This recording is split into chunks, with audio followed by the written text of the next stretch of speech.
En se réveillant un matin après des rêves agités, Grégor Samsa se retrouva dans son lit, métamorphosé en un monstrueux insecte. Il était sur le dos, un dos aussi dur qu'une carapace, et en relevant un peu la tête, il vit bombé, brun, cloisonné par des arceaux plus rigides, son abdomen sur le haut duquel la couverture, prête à glisser tout à fait, ne tenait plus qu'à peine.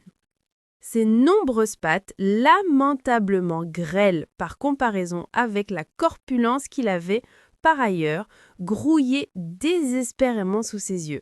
« Qu'est-ce qui m'est arrivé ?» pensa-t-il. Ce n'était pas un rêve. Sa chambre, une vraie chambre humaine, juste un peu trop petite, était là, tranquille, entre les 4 murs qu'il connaissait bien. Au-dessus de la table où était déballée une collection d'échantillons de tissus, Samsa était représentant de commerce, on voyait accrocher l'image qu'il avait récemment découpée dans un magazine et mise dans un joli cadre doré. Elle représentait une dame munie d'une toque et d'un bois, tous les deux en fourrure, et qui, assise bien droite, tendait vers le spectateur un lourd manchon de fourrure où tout son avant-bras avait disparu. Le regard de Grégor se tourna ensuite vers la fenêtre, et le temps maussade, on entendait les gouttes de pluie frapper le rebord en zinc, le rendit tout mélancolique. « Et si je redormais un peu et oubliais toutes ces sottises ?» se dit-il. Mais c'était absolument irréalisable, car il avait l'habitude de dormir sur le côté droit, et dans l'état où il était à présent, il était incapable de se mettre dans cette position. Quelque énergie qu'il mit à se jeter sur le côté droit, il tanguait et retombait à chaque fois sur le dos. Il dut bien essayer 100 fois, fermant les yeux pour ne pas s'imposer le spectacle de ses pattes en train de gigoter. Et il ne renonça que lorsqu'il commença à sentir sur le flanc une petite douleur sourde qu'il n'avait jamais éprouvée. « Ah, mon Dieu, songea-t-il, quel métier fatigant j'ai choisi. Jour après jour en tournée. Les affaires vous énervent bien plus qu'au siège même de la firme, et par-dessus le marché, je dois subir le tracas des déplacements, le souci des correspondances ferroviaires, les repas irréguliers et mauvais, et des contacts humains qui changent sans cesse, ne durent jamais, ne deviennent jamais cordiaux. Que le diable emporte tout cela. » Il sentit une légère démangeaison au sommet de son abdomen, se traîna lentement sur le dos en se rapprochant du montant du lit pour pouvoir mieux redresser la tête, trouva l'endroit qui le démangeait et qui était tout couvert de petits points blancs dont il ne sut que penser. Et il voulut palper l'endroit avec une patte, mais il la retira aussitôt, car à ce contact, il fut tout parcouru de frissons glacés. Il glissa et reprit sa position antérieure. À force de se lever tôt, on devient complètement stupide. L'être humain a besoin de son sommeil. D'autres représentants vivent comme des femmes de harem.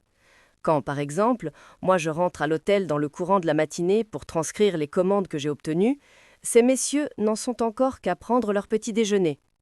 Je devrais essayer ça avec mon patron, je serais viré immédiatement. Qui sait, du reste, si ce ne serait pas une très bonne chose pour moi. Si je ne me retenais pas à cause de mes parents, il y a longtemps que j'aurais donné ma démission. Je me serais présenté devant le patron et je lui aurais dit ma façon de penser du fond du cœur. De quoi le faire tomber de son comptoir. Il faut dire que ce ne sont pas des manières de s'asseoir sur le comptoir et de parler de là-haut à l'employé, qui de plus est obligé d'approcher tout près, parce que le patron est sourd. Enfin, je n'ai pas encore abandonné tout espoir. Une fois que j'aurai réuni l'argent nécessaire pour rembourser la dette de mes parents envers lui, j'estime que cela prendra encore de 5 à 6 ans, je ferai absolument la chose. Alors, je trancherai dans le vif. Mais enfin, pour le moment, il faut que je me lève, car mon train part à 5 heures. Et il regarda vers la pendule réveil dont on entendait le tic-tac sur la commode. Dieu du ciel, pensa-t-il. Il était 6h30 et les aiguilles avançaient tranquillement. Il était même la demi passée. On allait déjà sur -1/4. Est-ce que le réveil n'aurait pas sonné? On voyait depuis le lit qu'il était bien réglé sur 4 heures. Et sûrement qu'il avait sonné. Oui, mais était-ce possible de ne pas entendre cette sonnerie à faire trembler les meubles et de continuer tranquillement à dormir? Eh bien, on ne pouvait pas dire qu'il eût dormi tranquillement, mais sans doute son sommeil avait-il été d'autant plus profond. Seulement, à présent, que fallait-il faire? Le train suivant était à 7 heures.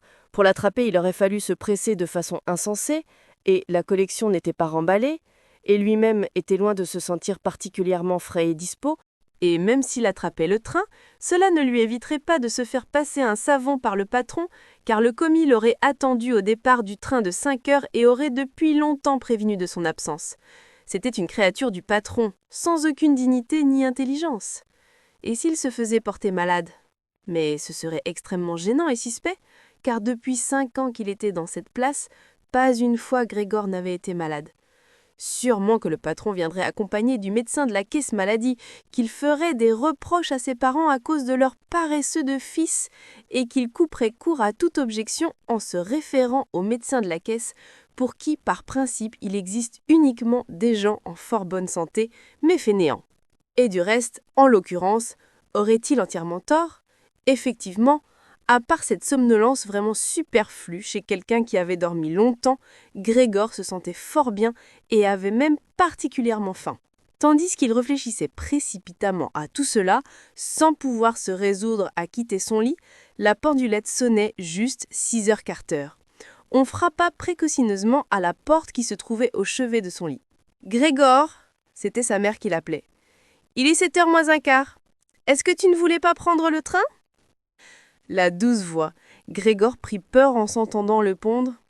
C'était sans aucun doute sa voix d'avant, mais il venait s'y mêler, comme par en dessous, un couinement douloureux et irrépressible qui ne laissait aux mots leur n'était qu'au premier instant, littéralement pour ensuite en détruire la résonance au point qu'on ne savait pas si l'on avait bien entendu.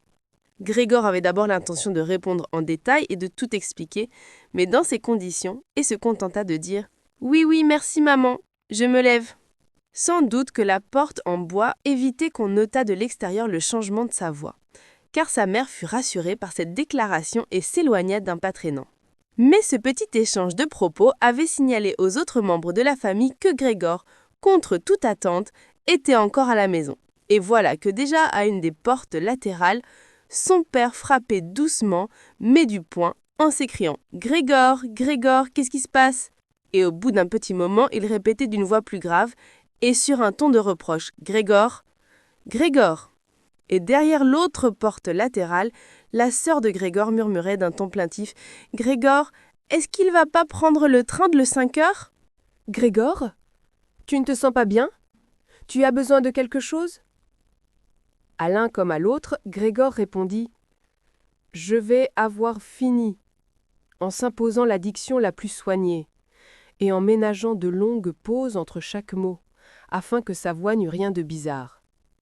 D'ailleurs, son père retourna à son petit déjeuner, mais sa sœur chuchota « Grégor, ouvre, je t'en conjure !» Mais Grégor n'y songeait pas. Il se félicita au contraire de la précaution qu'il avait apprise dans ses tournées et qui lui faisait fermer toutes les portes à clé pour la nuit, même quand il était chez lui. Il entendait d'abord se lever tranquillement et en paix, s'habiller et surtout déjeuner. Ensuite seulement, il réfléchirait au reste. Car il se rendait bien compte qu'au lit, sa méditation ne déboucherait sur rien de sensé. Il se rappela que souvent, déjà, il avait ressenti au lit l'une de ces petites douleurs, causées peut-être par une mauvaise position, qui ensuite, quand on était debout, se révélait être purement imaginaire. Et il était curieux de voir comment les idées qu'il s'était faites ce matin allaient s'évanouir peu à peu. Quant au changement de sa voix, il annonçait tout simplement un bon rhume, cette maladie professionnelle des représentants de commerce, aucun doute là-dessus. Rejeter la couverture, rien de plus simple. Il n'avait qu'à se gonfler un peu, elle tomba toute seule. Mais la suite des opérations était plus délicate, surtout parce qu'il était excessivement large. Il aurait eu besoin de bras et de mains pour se redresser. Or, au lieu de cela, il n'avait que ses nombreuses petites pattes, sans cesse animées des mouvements les plus divers et de surcroît impossibles à maîtriser. Voulait-il en plier une, elle n'avait rien de plus pressé que de s'étendre, et s'il parvenait enfin à exécuter avec cette patte ce qu'il voulait, les autres pendant ce temps avaient quartier libre et travaillaient toutes dans une extrême et douloureuse excitation. Surtout, ne restez pas inutilement au lit, se dit Grégor. Il voulut d'abord sortir du lit, en commençant par le bas de son corps, mais ce bas, que du reste il n'avait pas encore vu et dont il ne pouvait guère se faire non plus d'idées précises, se révéla trop lourd à remuer. Cela allait trop lentement, et quand, pour finir, prenant le mort aux dents, il poussa de toutes ses forces et sans précaution aucune, voilà qu'il avait mal visé. Il heurta violemment le montant inférieur du lit, et la douleur cuisante qu'il éprouva lui apprit à ses dépens que, pour l'instant, le bas de son corps en était peut-être précisément la partie la plus sensible. Il essaya donc de commencer par extraire du lit le haut de son corps, et il tourna prudemment la tête vers le bord. Cela marchait d'ailleurs sans difficulté, et finalement, la masse de son corps, en dépit de sa largeur et de son poids, suivit lentement la rotation de la tête. Mais lorsqu'enfin Grégor tint la tête hors du lit, en l'air, il eut peur de poursuivre de la sorte sa progression, car si pour finir il se laissait tomber ainsi, il faudrait un vrai miracle pour ne pas se blesser à la tête. Et c'était le moment ou jamais de garder à tout prix la tête claire. Il aimait mieux rester au lit. Mais lorsque, au prix de la même somme d'efforts, il se retrouva avec un gémissement de soulagement dans sa position première et qu'il vit à nouveau ses petites pattes se battre entre elles peut-être encore plus âprement, et qu'il ne trouva aucun moyen de ramener l'ordre et le calme dans cette anarchie, il se dit inversement qu'il ne pouvait pour rien au monde rester au lit, et que le plus raisonnable était de consentir à tous les sacrifices s'il existait le moindre espoir d'échapper ainsi à ce lit. Mais dans le même temps, il n'omettait pas de se rappeler qu'une réflexion mûre et posée vaut toutes les décisions désespérées. À de tels instants, il fixait les yeux aussi précisément que possible vers la fenêtre, mais hélas, la vue de la brume matinale, qui cachait même l'autre côté de l'étroite rue, n'était pas faite pour inspirer l'allégresse et la confiance en soi. « Déjà 7 heures, se dit-il en entendant sonner de nouveau la pendulette. « Déjà 7 heures, et toujours un tel brouillard. » Et pendant un moment, il resta calmement étendu en respirant à peine, attendant peut-être que ce silence total restaurait l'évidente réalité des choses. Mais ensuite il se dit « Il faut absolument que je sois tout à fait sorti du lit avant que 7h15 ne sonne.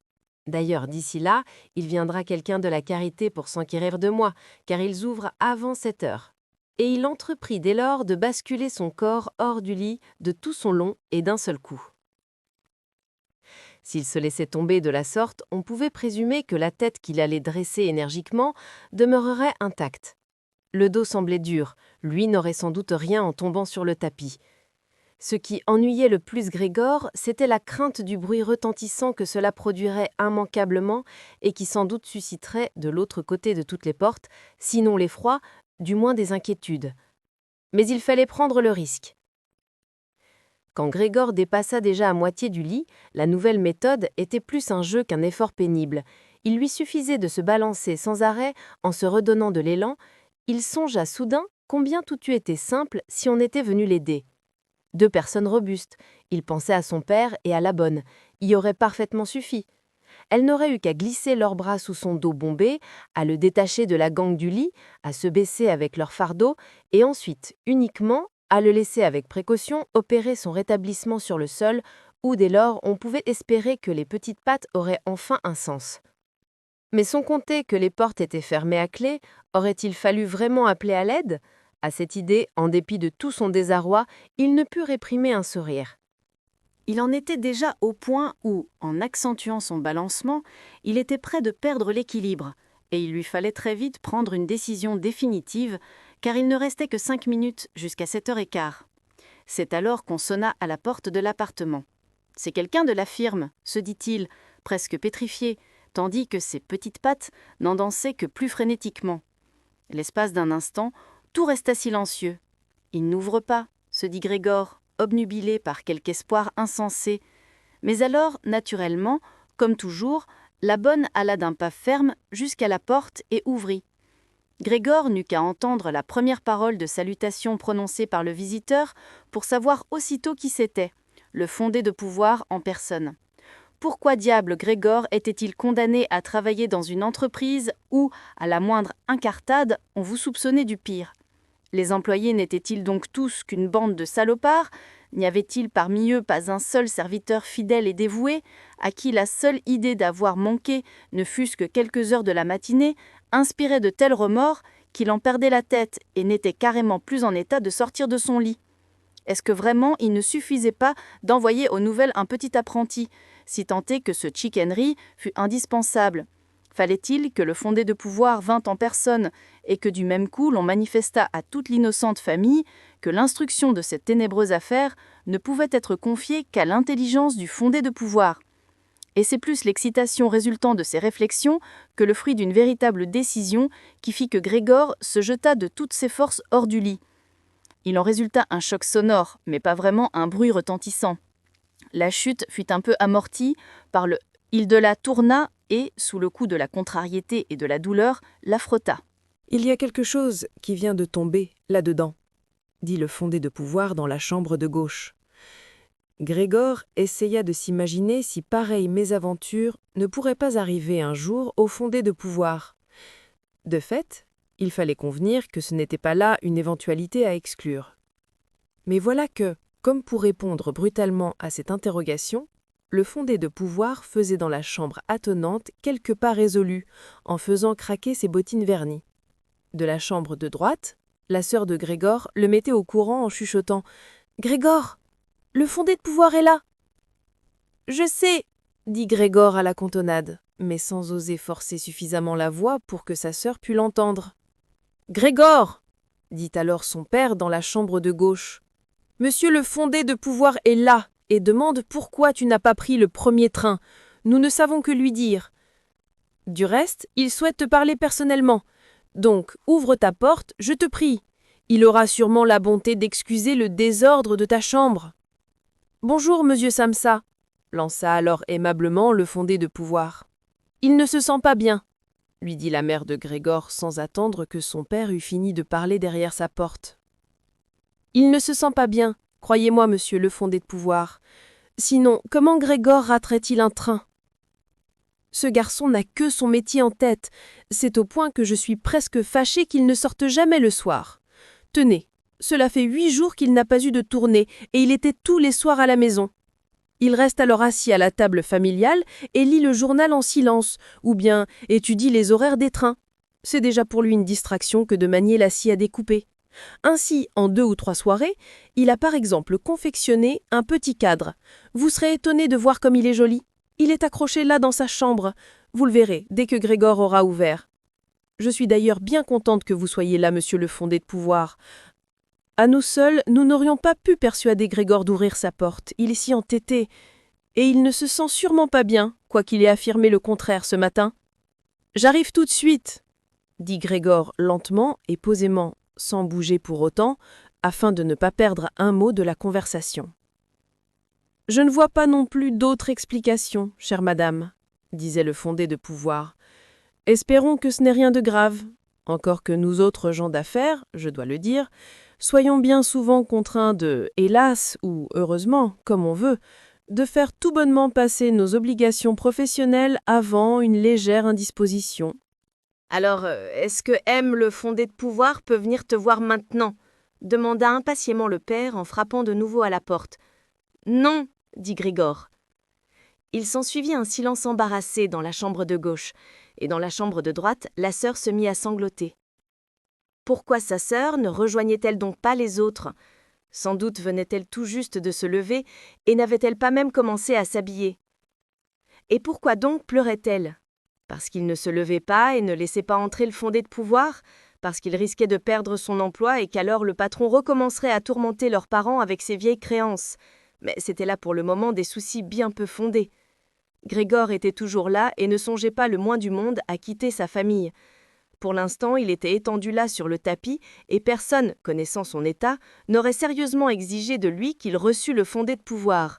Or, ce n'était pas cette petite impolitesse, à laquelle il serait d'ailleurs facile de trouver ultérieurement une excuse convenable, qui allait motiver un renvoi immédiat de Grégor. Et il trouvait qu'il eût été bien plus raisonnable qu'on le laissât tranquille pour le moment, au lieu de l'importuner en pleurant et en lui faisant la leçon. Mais voilà, c'était l'inquiétude qui tenaillait les autres et excusait leur attitude. « Monsieur Samsa !» lançait à présent le fondé de pouvoir en haussant la voix. « Que se passe-t-il donc ?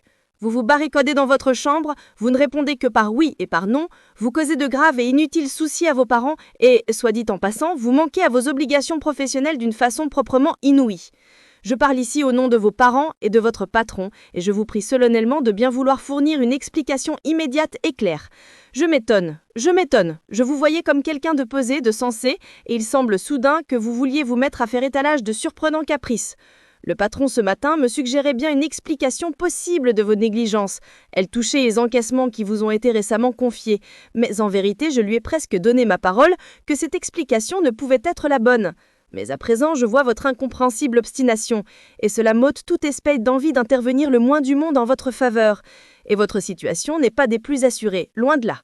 Au départ, j'avais l'intention de vous dire cela de vous à moi, mais puisque vous me faites perdre mon temps pour rien, je ne vois pas pourquoi vos parents ne devraient pas être mis au courant aussi. Eh bien, vos résultats ces temps-ci ont été fort peu satisfaisants. Ce n'est pas certain la saison pour faire des affaires extraordinaires, et nous en convenons. Mais une saison pour ne pas faire d'affaires du tout, cela n'existe pas, monsieur Samsa. Cela ne doit pas exister. Mais, monsieur le fondé de pouvoir, s'écria Grégor, outré au point d'oublier toute autre considération. J'ouvre tout de suite, à l'instant même. C'est un léger malaise, un vertige, qui m'a empêché de me lever. Je suis encore couché, mais à présent, je me sens de nouveau tout à fait dispo. Je suis en train de sortir de mon lit. Juste un petit instant de patience. Cela ne va pas encore aussi bien que je le pensais, mais je me sens déjà mieux. Comme ces choses-là vous prennent. Hier soir encore, j'allais très bien. Mes parents le savent bien. Ou plutôt, dès hier soir, j'avais un petit pressentiment. Cela aurait dû se voir. Que n'ai-je prévenu la firme? Mais voilà, on pense toujours surmonter la maladie sans rester chez soi. Monsieur le fondé de pouvoir, épargnez mes parents. Les reproches que vous me faites là ne sont pas fondés. D'ailleurs, on ne m'en a pas soufflé mot. Peut-être n'avez-vous pas regardé les dernières commandes que j'ai transmises. Au demeurant, je partirai par le train de 8 heures au plus tard. Ces quelques heures de repos m'ont redonné des forces. Ne perdez surtout pas votre temps, monsieur le fondé de pouvoir. Je vais de ce pas me présenter à nos bureaux. Ayez la bonté de l'annoncer et présenter mes respects à notre patron. Et tout en débitant tout cela sans trop savoir ce qu'il disait, Grégor, avec une facilité résultant sans doute de son entraînement sur le lit, s'était approché de la commode, et il essayait maintenant de se redresser en prenant appui sur elle. Il voulait effectivement ouvrir la porte, voulait effectivement se montrer et parler au fondé de pouvoir. Il était désireux de savoir ce que les autres qui le réclamaient avec tant d'insistance diraient en le voyant. S'ils étaient effrayés, alors Grégor ne serait plus responsable et pourrait être tranquille. Et si les autres prenaient tout cela avec calme, alors Grégor n'aurait plus non plus de raison de s'inquiéter, et en faisant vite, il pourrait effectivement être à 8 heures à la gare. Il commença par glisser plusieurs fois, retombant au pied du meuble trop lisse, mais finalement il prit un ultime élan et se retrouva debout. Il ne prêtait plus garde aux douleurs de son abdomen, si cuisantes qu'elles fissent. Puis il se laissa aller contre un dossier de chaise qui se trouvait à proximité et il se cramponna de ses petites pattes. Mais du même coup, il avait retrouvé sa maîtrise de soi-même et il se tut, car maintenant il pouvait écouter ce qu'avait à dire le fondé de pouvoir. « Avez-vous compris un traître mot » demandait celui-ci aux parents. « Il n'est tout de même pas en train de se payer notre tête ?»« Mon Dieu !» s'écria la mère aussitôt en pleurs. « Il est peut-être gravement malade et nous sommes là à le tourmenter. »« Grete, Grete !» À ce cri, la sœur répondit depuis l'autre chambre. « Maman ?» Elle se parlait ainsi d'un côté à l'autre de la chambre de Grégor. « Tu vas tout de suite aller chercher le médecin. Grégor est malade. Vite, le médecin. Est-ce que tu as entendu Grégor parler à l'instant ?» C'était une voix d'animal, dit le fondé de pouvoir tout doucement, alors que la mère avait crié « Anna! Anna !» lança le père en direction de la cuisine, depuis l'antichambre, en frappant dans ses mains. « Allez tout de suite chercher un serrurier !» Et déjà les deux filles traversaient en courant l'antichambre dans un froufrou d'yup. Comment avait fait Grete pour s'habiller si vite et ouvrir bruyamment la porte de l'appartement. On ne l'entendit pas se refermer. Sans doute l'avait-elle laissée ouverte, comme c'est le cas dans les maisons où un malheur est arrivé. Or, Grégor était maintenant beaucoup plus calme. Certes, on ne comprenait plus donc ses paroles, bien que lui les ait trouvées passablement distinctes, peut-être parce que son oreille s'y était habituée, mais enfin, désormais, on commençait à croire qu'il n'était pas tout à fait dans son état normal, et on était prêt à l'aider. L'assurance et la confiance avec lesquelles avaient été prises les premières dispositions lui faisaient du bien. Il se sentait de nouveau inclus dans le cercle de ses semblables et attendait aussi bien du médecin que du serrurier, sans trop faire la distinction entre eux, des interventions spectaculaires et surprenantes. Pour avoir une voix aussi claire que possible à l'approche de discussions décisives, il se racla un peu la gorge en tout sautant. mais en s'efforçant de le faire en sourdine, car il était possible que même ce bruit eût déjà une autre résonance que celle d'une toux humaine, et il n'osait plus en décider lui-même. À côté, entre-temps, c'était le silence complet. Peut-être que ses parents étaient assis à la table avec le fondé de pouvoir et chuchotaient. Peut-être qu'ils avaient tous l'oreille collée à la porte pour écouter. Grégor se propulsa lentement vers la porte avec la chaise. Puis lâcha celle-ci, se jeta contre la porte et se tint debout en s'accrochant à elle. Les coussinets de ses petites pattes avaient un peu de colle. Puis il se reposa un instant de son effort. Mais ensuite il entreprit de tourner la clé dans la serrure avec sa bouche. Il apparut, hélas, qu'il n'avait pratiquement pas de dents et avec quoi saisir la clé. En revanche, les mâchoires étaient fort robustes. En se servant d'elles, il parvenait effectivement à faire bouger la clé, sans se soucier de ce qu'il était manifestement en train de se faire mal, car il y avait un liquide brunâtre qui lui sortait de la bouche, coulait sur la clé et tombait goutte à goutte sur le sol. « Tenez, écoutez !» dit le fondé de pouvoir. « Il tourne la clé !» Ce fut pour Grégor un grand encouragement, mais ils auraient dû tous lui crier, son père et sa mère aussi. « Vas-y, Grégor !» ils auraient dû crier. « Tiens bon, ne lâche pas la serrure !» Et à l'idée qu'ils suivaient tous avec passion ses efforts, il mordit farouchement la clé avec toute l'énergie qu'il pouvait rassembler. Selon où était la rotation de la clé, c'était un balai qu'il exécutait autour de la serrure. Il ne tenait plus debout que par sa bouche, tantôt se suspendant à la clé s'il le fallait, ou bien pesant de tout son poids dessus. Quand enfin la serrure céda, le son plus clair de son déclenchement réveilla littéralement Grégor avec un soupir de relâchement. Il se dit « Je n'ai donc pas eu besoin du serrurier !» Et il appuya la tête sur le bec de quin pour faire s'ouvrir la porte. Comme il était obligé d'ouvrir la porte de cette façon, en fait, elle fut déjà assez largement ouverte avant que lui-même fût visible. Il lui fallut d'abord contourner lentement le panneau et très prudemment, s'il ne voulait pas tomber maladroitement sur le dos juste au moment de faire son entrée. Il était encore occupé à exécuter ce mouvement délicat et n'avait pas le temps de se soucier d'autre chose quand il entendit le fondé de pouvoir pousser un grand « Oh !» On aurait dit le bruit du vent dans les arbres. Et Grégor le vit à son tour plus près de la porte que les autres, portait la main à sa bouche ouverte et reculait lentement, comme repoussé par une force invisible. La mère, elle était là en dépit de la présence du fondé de pouvoir, avec les cheveux défaits comme pour la nuit, et qui se dressait sur sa tête, commença par regarder le père en joignant les mains, puis fit 2 pas en direction de Grégor et s'effondra, au milieu de ses jupes étalées autour d'elle, la face tournée vers sa poitrine et impossible à discerner.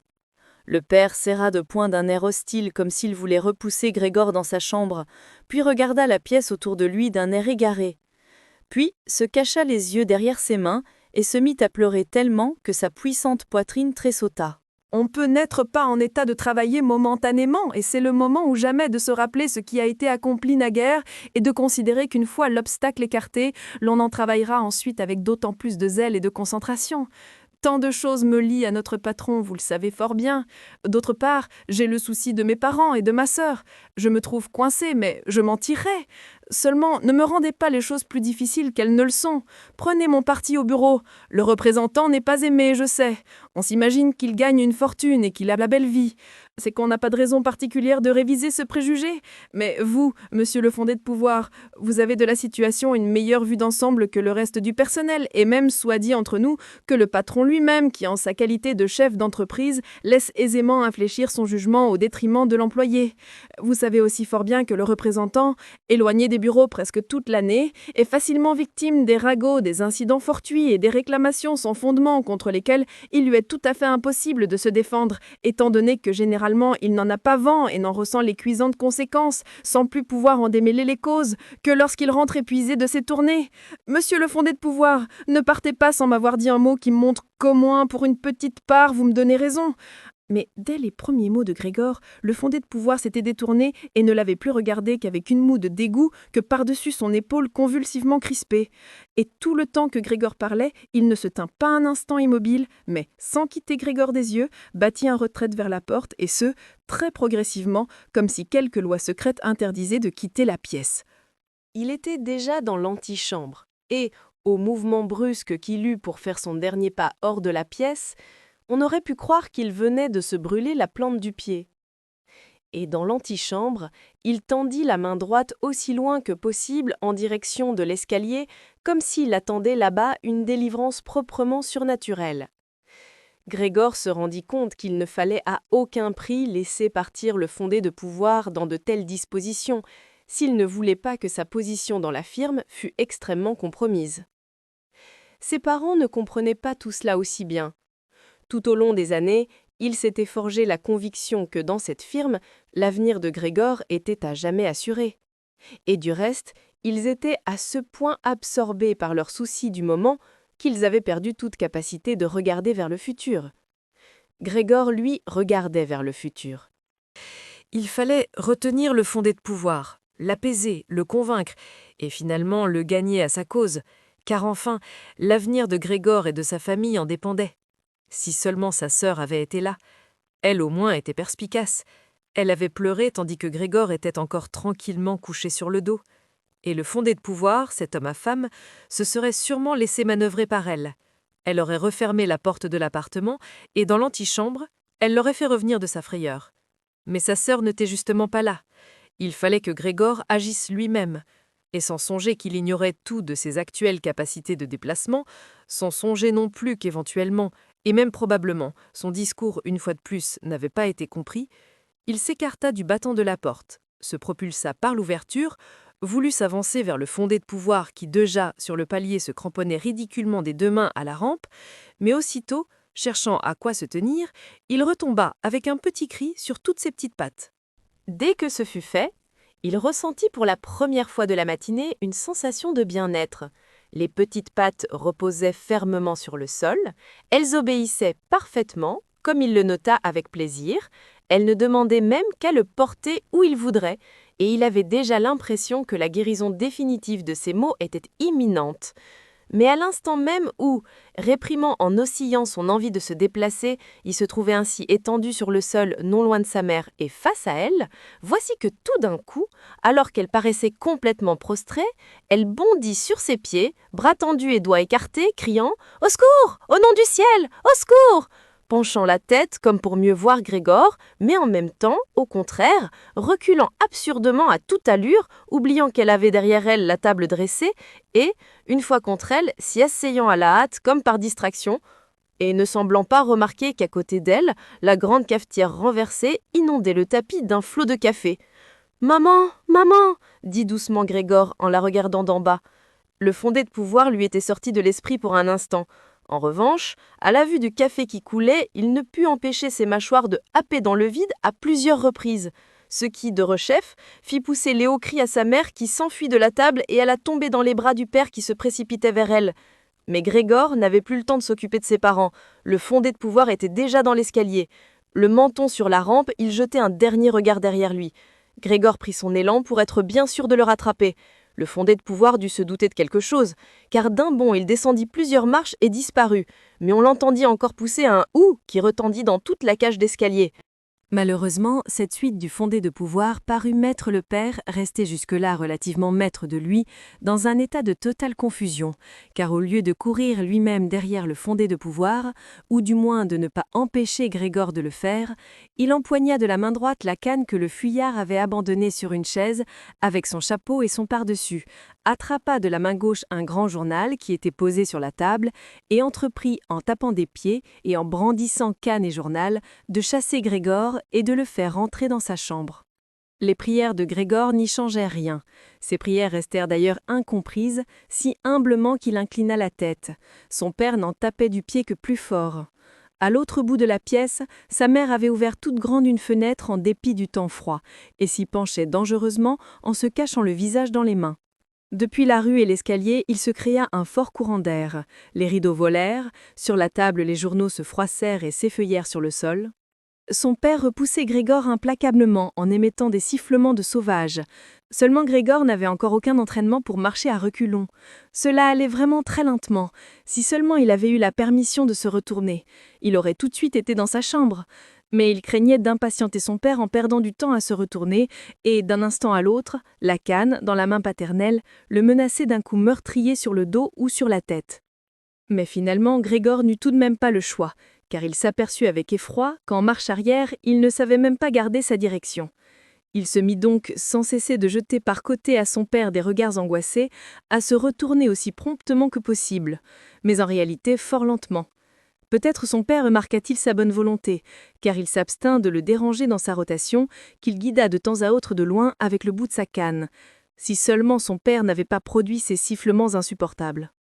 Malheureusement, cette suite du fondé de pouvoir parut mettre le père, resté jusque-là relativement maître de lui, dans un état de totale confusion, car au lieu de courir lui-même derrière le fondé de pouvoir, ou du moins de ne pas empêcher Grégor de le faire, il empoigna de la main droite la canne que le fuyard avait abandonnée sur une chaise, avec son chapeau et son pardessus, attrapa de la main gauche un grand journal qui était posé sur la table, et entreprit, en tapant des pieds et en brandissant canne et journal, de chasser Grégor et de le faire rentrer dans sa chambre. Les prières de Grégor n'y changèrent rien. Ses prières restèrent d'ailleurs incomprises, si humblement qu'il inclina la tête. Son père n'en tapait du pied que plus fort.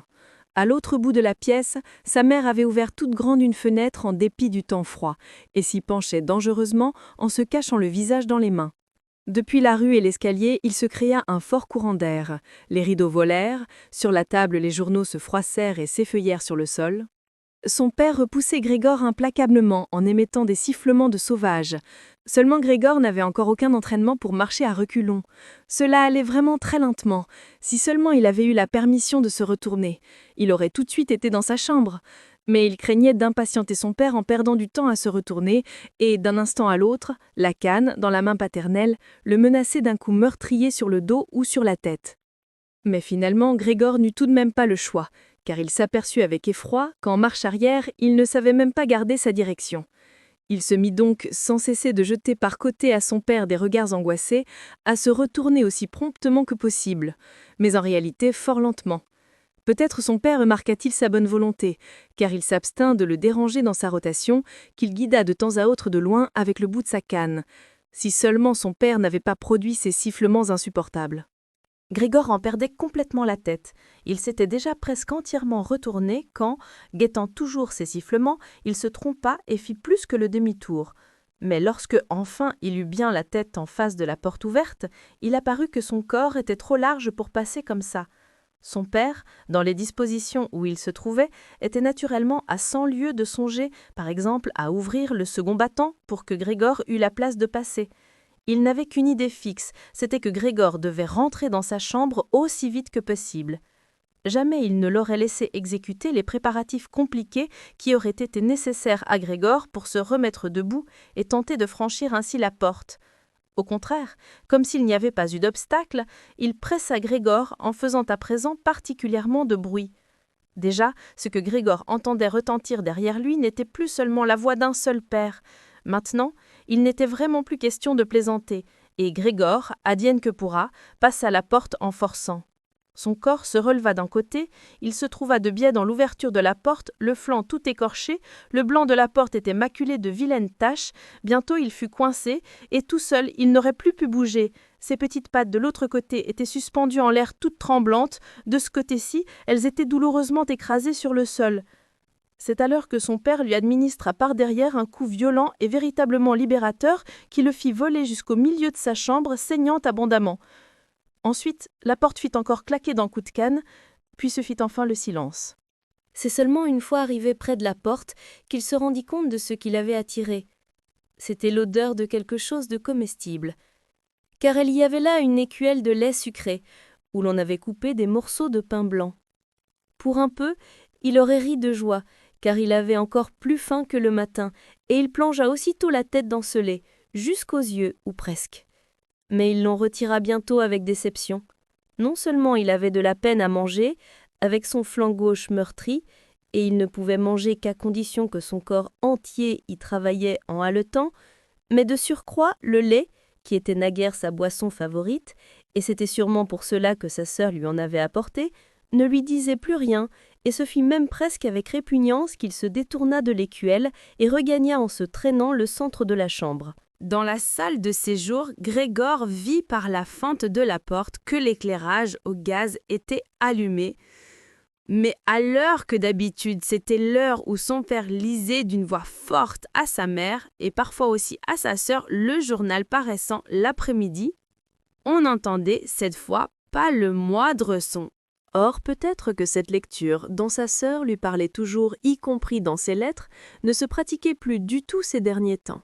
Mais même aux alentours, il régnait un grand silence, bien que cependant l'appartement ne fût pas du tout désert. Tout de même, se dit Grégor, quelle vie tranquille menait ma famille, et tout en regardant droit devant lui, dans le noir, il éprouvait une grande fierté d'avoir pu procurer à ses parents et à sa sœur une vie pareille dans un appartement si beau. Mais qu'allait-il se passer si maintenant toute cette tranquillité, cette aisance et cette satisfaction s'achevaient en catastrophe ? Pour ne pas s'égarer dans des idées de ce genre, Grégor préféra se mettre en mouvement et, toujours rampant, parcourir sa chambre en tous sens. À un certain moment, au cours de cette longue soirée, on entr'ouvrit un peu l'une des portes latérales et puis l'autre, mais on les referma prestement. Sans doute quelqu'un avait-il éprouvé le besoin d'entrer, mais les scrupules l'avaient emporté. Grégor s'immobilisa dès lors près de la porte donnant sur l'antichambre, bien résolu à faire entrer d'une façon ou d'une autre ce visiteur hésitant, ou à savoir qui il était. Mais la porte ne s'ouvrit plus, et Grégor attendit en vain. Au début de la journée, quand toutes les portes étaient fermées à clé, tout le monde voulait entrer, et maintenant qu'il en avait ouvert une et que les autres avaient manifestement été ouvertes au cours de la journée, plus personne ne venait, et d'ailleurs les clés étaient dans les serrures, mais de l'autre côté. C'est seulement tard dans la nuit qu'on éteignit la lumière dans la salle de séjour, et il fut alors facile de constater que ses parents et sa sœur étaient restés éveillés jusque-là, car on les entendit nettement s'éloigner tous les trois sur la pointe des pieds. À présent, jusqu'au matin, personne ne viendrait sûrement plus voir Grégor. Il disposait donc d'un long laps de temps pour réfléchir en paix à la façon dont il allait désormais réorganiser sa vie. Mais la hauteur si dégagée de cette chambre où il était contraint de rester couché à plat lui fit peur, sans qu'il pût découvrir pourquoi. Car enfin, c'était la chambre où il logeait depuis 5 ans, et, d'un mouvement à demi conscient et non sans une légère honte, il se précipita sous le canapé où, quoique son dos y fût un peu écrasé et qu'il ne pût plus lever la tête, il se sentit aussitôt très à son aise, regrettant seulement que son corps fût trop large pour trouver entièrement place sous le canapé. Il y resta la nuit entière, qu'il passa en partie dans un demi-sommeil, d'où la faim le tirait régulièrement, et en partie à agiter des soucis et des espoirs vagues, mais qui l'amenaient tous à conclure qu'il lui fallait provisoirement se tenir tranquille, et par sa patience et son extrême sollicitude, rendre supportables à sa famille les désagréments qu'il se voyait décidément contraint de lui faire subir dans son état actuel.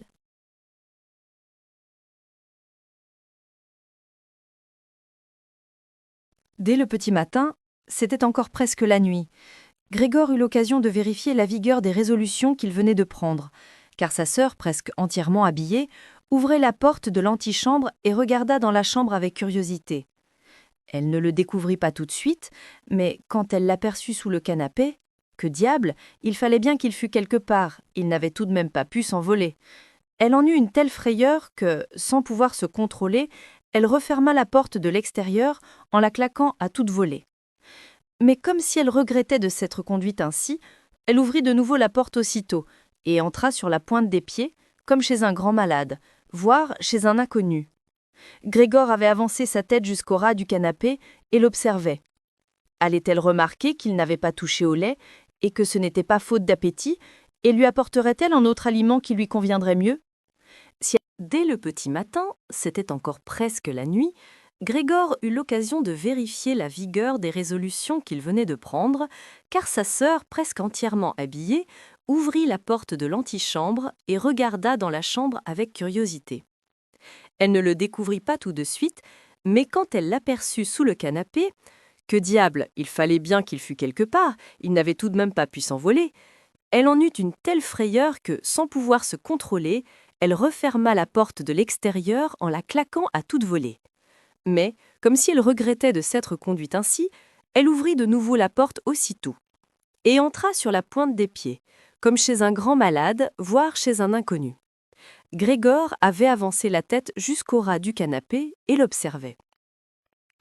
Allait-elle remarquer qu'il n'avait pas touché au lait et que ce n'était pas faute d'appétit, et lui apporterait-elle un autre aliment qui lui conviendrait mieux ? Si elle ne le faisait pas d'elle-même, il aimerait mieux mourir de faim que de le lui signaler, bien qu'en fait, il eut terriblement envie de jaillir de sous le canapé, de se jeter aux pieds de sa sœur et de lui demander quelque chose de bon à manger. Mais sa sœur remarqua tout de suite avec stupeur l'écuelle encore pleine, à part les quelques éclaboussures de lait qu'on voyait autour, et elle la ramassa aussitôt. À vrai dire, non pas à main nue, mais avec un chiffon, et l'emporta. Grégor était extrêmement curieux de voir ce qu'elle allait rapporter à la place, et il fit là-dessus les hypothèses les plus diverses. Jamais pourtant, il n'aurait pu deviner ce que sa sœur fit dans sa bonté. Elle lui rapporta, pour tester ses goûts, tout un choix, étalé sur un vieux journal. Il y avait là des restes de végétaux à moitié avariés, des os du dîner de la veille entourés de sauce blanche solidifiée, quelques raisins secs, quelques amandes. Un fromage que Grégor eut déclaré immangeable 2 jours plus tôt. Une tranche de pain sec, une autre tartinée de beurre, une troisième beurrée et salée. De plus, elle joignit encore à tout cela l'écuelle, vraisemblablement destinée à Grégor une fois pour toutes, et où elle avait mis de l'eau. Et, par délicatesse, sachant que Grégor ne mangerait pas devant elle, elle repartit très vite et donna même un tour de clé afin que Grégor notât bien qu'il pouvait se sentir tout à fait à son aise. Grégor sentit ses petites pattes s'agiter frénétiquement en s'avançant vers la nourriture. D'ailleurs, ses blessures devaient être déjà complètement guéries. Il ne ressentait plus aucune gêne, il s'en étonna, et songea que plus d'1 mois auparavant, il s'était fait une toute petite coupure au doigt avec un couteau, et qu'avant-hier encore, la plaie lui faisait toujours passablement mal. « Est-ce que cela voudrait dire que j'ai maintenant une sensibilité moindre ?» pensa-t-il en suçotant avidement le fromage, qu'il avait aussitôt et fortement attiré, plutôt que tout autre mets. À la file et les yeux larmoyants de satisfaction, il consomma le fromage, les légumes et la sauce. Les denrées fraîches, en revanche, ne lui disaient rien. Il ne pouvait pas même supporter leur odeur. Il traîna même un peu à l'écart les choses qu'il voulait manger. Il avait fini depuis longtemps et restait juste là, paresseusement étendu au même endroit, quand sa sœur, pour lui signifier d'avoir à se retirer, tourna lentement la clé. Il sursauta de frayeur, quoique déjà il sommeilla presque, et se hâta de retourner sous le canapé. Mais y rester lui coûta un gros effort d'abnégation, même pendant le peu de temps que sa sœur resta dans la chambre, car ce copieux repas lui avait donné un peu de rondeur, et il était tellement à l'étroit là-dessous qu'il pouvait à peine respirer. Suffocant par instants, il vit, les yeux quelque peu exorbités, que sa sœur, sans se douter de rien, ramassait avec un balai non seulement les reliefs du repas, mais même ce que Grégor n'avait pas touché, comme si cela aussi était désormais inutilisable. Versant tout à la hâte dans un seau qu'elle coiffa d'un couvercle en bois, sur quoi elle emporta le tout. À peine s'était-elle retournée que Grégor s'empressa de s'extraire de sous le canapé pour s'étirer et se dilater à nouveau.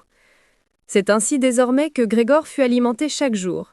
Une fois le matin, quand les parents et la bonne dormaient encore, et une seconde fois quand tous les autres avaient pris leur repas de midi, car alors aussi les parents dormaient un moment et la bonne était expédiée par la sœur pour faire quelques courses. Sans doute ne voulait-il pas non plus que Grégor mourût de faim, mais peut-être n'aurait-il pas supporté d'être au courant de ses repas autrement que par ouï-dire, peut-être aussi que la sœur entendait leur épargner un chagrin, fût-il petit, car de fait, il souffrait suffisamment ainsi. Quel prétexte l'on avait trouvé le premier matin pour se débarrasser du médecin et du serrurier, Grégor ne put l'apprendre, car comme on ne le comprenait pas, personne ne songeait, même sa sœur, qu'il pût comprendre les autres, et lorsqu'elle était dans sa chambre, il devait se contenter de l'entendre çà et là soupirer et invoquer les saints. C'est seulement plus tard, quand elle se fut un peu habituée à tout cela, jamais naturellement il ne fut question qu'elle s'y habitûât complètement, que Grégor put parfois saisir au vol une remarque qui partait d'un bon sentiment ou pouvait être ainsi interprétée. « Aujourd'hui, il a trouvé ça bon », disait-elle quand Grégor avait fait de sérieux dégâts dans la nourriture, tandis que, dans le cas inverse, qui peu à peu se présenta de plus en plus fréquemment, elle disait d'un ton presque triste « Voilà encore que tout est resté ». Mais s'il ne pouvait apprendre aucune nouvelle directement, en revanche, Grégor épiait beaucoup de choses dans les pièces attenantes, et il suffisait qu'il entende des voix pour qu'aussitôt il courût jusqu'à la porte correspondante et s'y collait de tout son corps. Les premiers temps surtout, il n'y eut une seule conversation qui ne portât sur lui, fût-ce à mots couverts. 2 jours durant, tous les repas donnèrent lieu à des conciliabules sur la façon dont il convenait désormais de se comporter. Mais même entre les repas, on parlait du même sujet, car il y avait toujours 2 membres de la famille à la maison, étant donné sans doute que personne ne voulait y rester seul. Mais qu'en aucun cas, on ne voulait qu'il n'y eût personne. En outre, dès le premier jour, la bonne, sans qu'on sût clairement si elle avait eu vent de l'événement et jusqu'à quel point, avait supplié à genoux la mère de Grégor de lui donner immédiatement son congé, et quand elle fit ses adieux un quart d'heure plus tard, c'est en pleurant qu'elle se confondit en remerciements, comme si ce congé avait été la plus grande bonté qu'on avait eue pour elle dans cette maison. Et sans qu'on lui demandait rien, elle jura ses grands-dieux qu'elle ne dirait rien à personne, rien de rien. Dès lors, ce fut la sœur avec sa mère qui dut faire aussi la cuisine. Il est vrai que ce n'était pas un gros travail, car on ne mangeait presque rien. Les entendait les encourager en vain les uns les autres à manger, sans obtenir d'autre réponse que « merci, ça suffit » ou quelque chose dans le genre. Peut-être ne buvait-on pas non plus. Souvent, la sœur demandait au papa s'il voulait de la bière, et elle se ferait gentiment aller en chercher. Et quand le père ne répondait pas, elle déclarait, pour lui ôter tout scrupule, qu'elle pouvait aussi y envoyer la concierge. Mais le père disait finalement un grand non, et on n'en parlait plus. Dès le premier jour, le père avait exposé en détail, tant à la mère qu'à la sœur, quelle était la situation financière de la famille et ses perspectives en la matière. Se levant parfois de table, il allait jusqu'au petit coffre-fort qu'il avait sauvé 5 ans auparavant du naufrage de son entreprise pour en rapporter telle quittance ou tel agenda. On entendait le bruit de la serrure compliquée qui s'ouvrait et, une fois retiré le document en question, se refermait. Ces explications paternelles étaient, pour une part, la première bonne nouvelle qui parvenait à Grégor depuis sa captivité.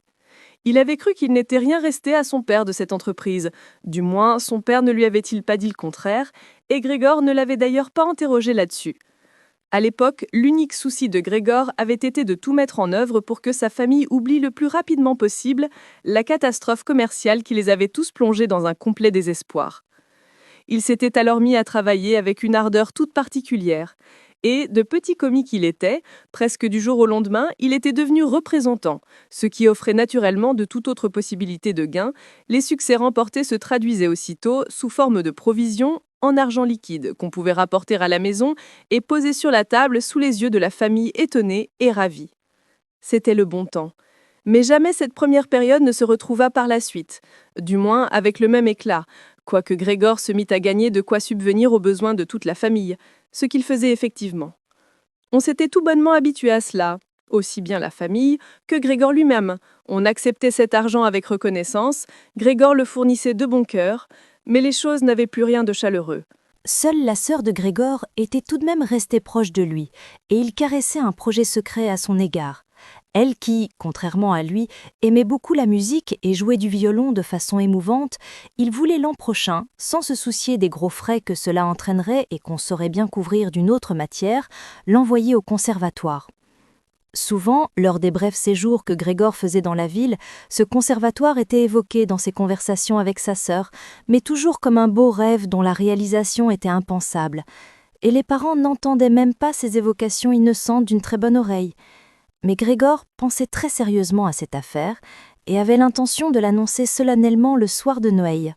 Telles étaient les pensées, bien vaines dans l'état où il était, qui lui passaient par la tête tandis qu'il était là debout et pieds collés à la porte.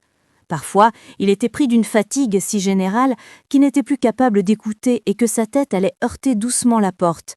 Mais aussitôt, il la retenait, car le petit bruit ainsi provoqué avait été entendu à côté et les avait tous fait taire. « Savoir ce qu'il fabrique encore, » disait son père au bout d'un moment, en se tournant manifestement vers la porte. Et ce n'est qu'ensuite que la conversation interrompue reprenait peu à peu. Grégor apprit alors tout à loisir, car son père, dans ses explications, se répétait fréquemment, en partie parce que lui-même ne s'était pas occupé de ces choses depuis longtemps, et en partie aussi parce que la mère de Grégor ne comprenait pas tout du premier coup, qu'en dépit de la catastrophe, il restait encore, datant de la période précédente, un capital, à vrai dire très modeste, qu'avait quelque peu arrondi entre-temps les intérêts auxquels on n'avait pas touché. Mais, en outre, l'argent que Grégor rapportait tous les mois à la maison, lui-même ne gardant à son usage que quelques écus, n'avait pas été entièrement dépensé, et il avait constitué un petit capital. Grégor, derrière sa porte, hochait la tête avec enthousiasme, ravi de cette manifestation inattendue de prudence et d'économie. De fait, ce surplus d'argent lui aurait permis d'éponger la dette que son père avait envers son patron, rapprochant d'autant le jour où il aurait pu rayer cette ligne de son budget. Mais à présent, il valait sûrement mieux que son père eût pris d'autres dispositions. Seulement, cet argent était bien loin de suffire à faire vivre la famille des seuls intérêts. Cela suffirait peut-être à la faire vivre 1 an, 2 ans tout au plus, mais c'était tout. Donc, c'était juste une somme à laquelle on n'avait pas le droit de toucher et qu'il fallait mettre de côté en cas de besoin, et il fallait gagner de quoi vivre. Or, le père était en bonne santé, mais c'était un vieil homme qui n'avait pu travailler depuis déjà 5 ans et qui ne devait en tout cas pas présumer de ses forces. Pendant ces 5 années, qui étaient les premières vacances de sa vie pénible et pourtant infructueuse, il avait beaucoup engraissé et était du coup devenu passablement lent. Et est-ce que sa vieille mère, peut-être, allait maintenant devoir gagner de l'argent, elle qui avait de l'asthme, elle pour qui la traversée de l'appartement était déjà un effort et qui passait un jour sur 2 à suffoquer sur le sofa près de la fenêtre ouverte? Et est-ce que sa sœur allait devoir gagner de l'argent, elle qui est encore une enfant, avec ses 17 ans, elle qu'on n'avait pas la moindre envie d'arracher à la vie qu'elle avait menée jusque-là, consistant à s'habiller joliment, à dormir longtemps, à aider aux travaux du ménage, à participer à quelques modestes distractions et surtout à jouer du violon? Quand la conversation venait sur la nécessité de gagner de l'argent, Grégor commençait toujours par lâcher la porte et par se jeter sur le sofa qui se trouvait à proximité et dont le cuir était frais, car il était tout brûlant de honte et de chagrin. Souvent, il restait là couché de longues nuits durant, sans dormir un instant, grattant le cuir pendant des heures. Ou bien il ne reculait pas devant l'effort considérable que lui coûtait le déplacement d'une chaise jusqu'à la fenêtre, puis l'escalade de son rebord où il restait appuyé, calé sur la chaise, manifestement juste pour se remémorer le sentiment de liberté qu'il éprouvait naguère à regarder par la fenêtre. Car en fait, de jour en jour, il voyait de plus en plus flou, même les choses peu éloignées. Il n'apercevait plus du tout l'hôpital d'en face, dont la vue par trop fréquente le faisait jadis pester. Et s'il n'avait pas su habiter dans la rue calme, mais complètement citadine, qu'était la Charlottenstrasse, il aurait pu croire que sa fenêtre donnait sur un désert, où le ciel gris et la terre grise se rejoignaient jusqu'à se confondre. Il suffit que sa sœur ait observé 2 fois que la chaise était devant la fenêtre, pour que désormais, chaque fois qu'elle avait fait le ménage, elle la remit soigneusement à cette place, laissant même dorénavant ouvert le panneau intérieur de la fenêtre. Si seulement Grégor avait pu parler à sa sœur et la remercier de tout ce qu'elle était obligée de faire pour lui, il aurait plus aisément supporté les services qu'elle lui rendait. Mais dans ces conditions, il en souffrait. Certes, sa sœur s'efforçait d'atténuer autant que possible ce que tout cela avait d'extrêmement gênant, et naturellement, plus le temps passait, mieux elle y réussissait. Mais Grégor aussi voyait de plus en plus clairement son manège. Pour lui, déjà, l'entrée de sa sœur était terrible. À peine était-elle dans la chambre que, sans prendre le temps de refermer la porte, si soucieuse qu'elle fût par ailleurs d'épargner à tout autre le spectacle qu'offrait la pièce de Grégor, elle courait jusqu'à la fenêtre et, comme si elle allait étouffer, l'ouvrait tout grand avec des mains fébriles, et puis, si froid qu'il fit dehors, elle restait un petit moment à la fenêtre en respirant à fond. Par cette course et ce vacarme, elle effrayait Grégor 2 fois par jour. Il passait tout ce moment à trembler sous le canapé, tout en sachant fort bien qu'elle lui aurait certainement épargné cela volontiers, si seulement elle s'était sentie capable de rester avec la fenêtre fermée dans une pièce où il se trouvait. Un jour, il devait bien s'être écoulé 1 mois déjà depuis la métamorphose de Grégor, et sa sœur tout de même n'avait plus lieu d'être frappée d'étonnement à sa vue. Elle entra un peu plus tôt que d'habitude et le trouva encore en train de regarder par la fenêtre, immobile et effectivement effrayant, dressé comme il l'était. Grégor n'eût point été surpris qu'elle n'entrât pas, puisque, placé comme il l'était, il l'empêchait d'ouvrir tout de suite la fenêtre. Mais, non contente de ne pas entrer, elle fit un bond en arrière et referma la porte. Quelqu'un d'étranger à l'affaire aurait pu penser que Grégor avait guetté sa sœur et avait voulu la mordre.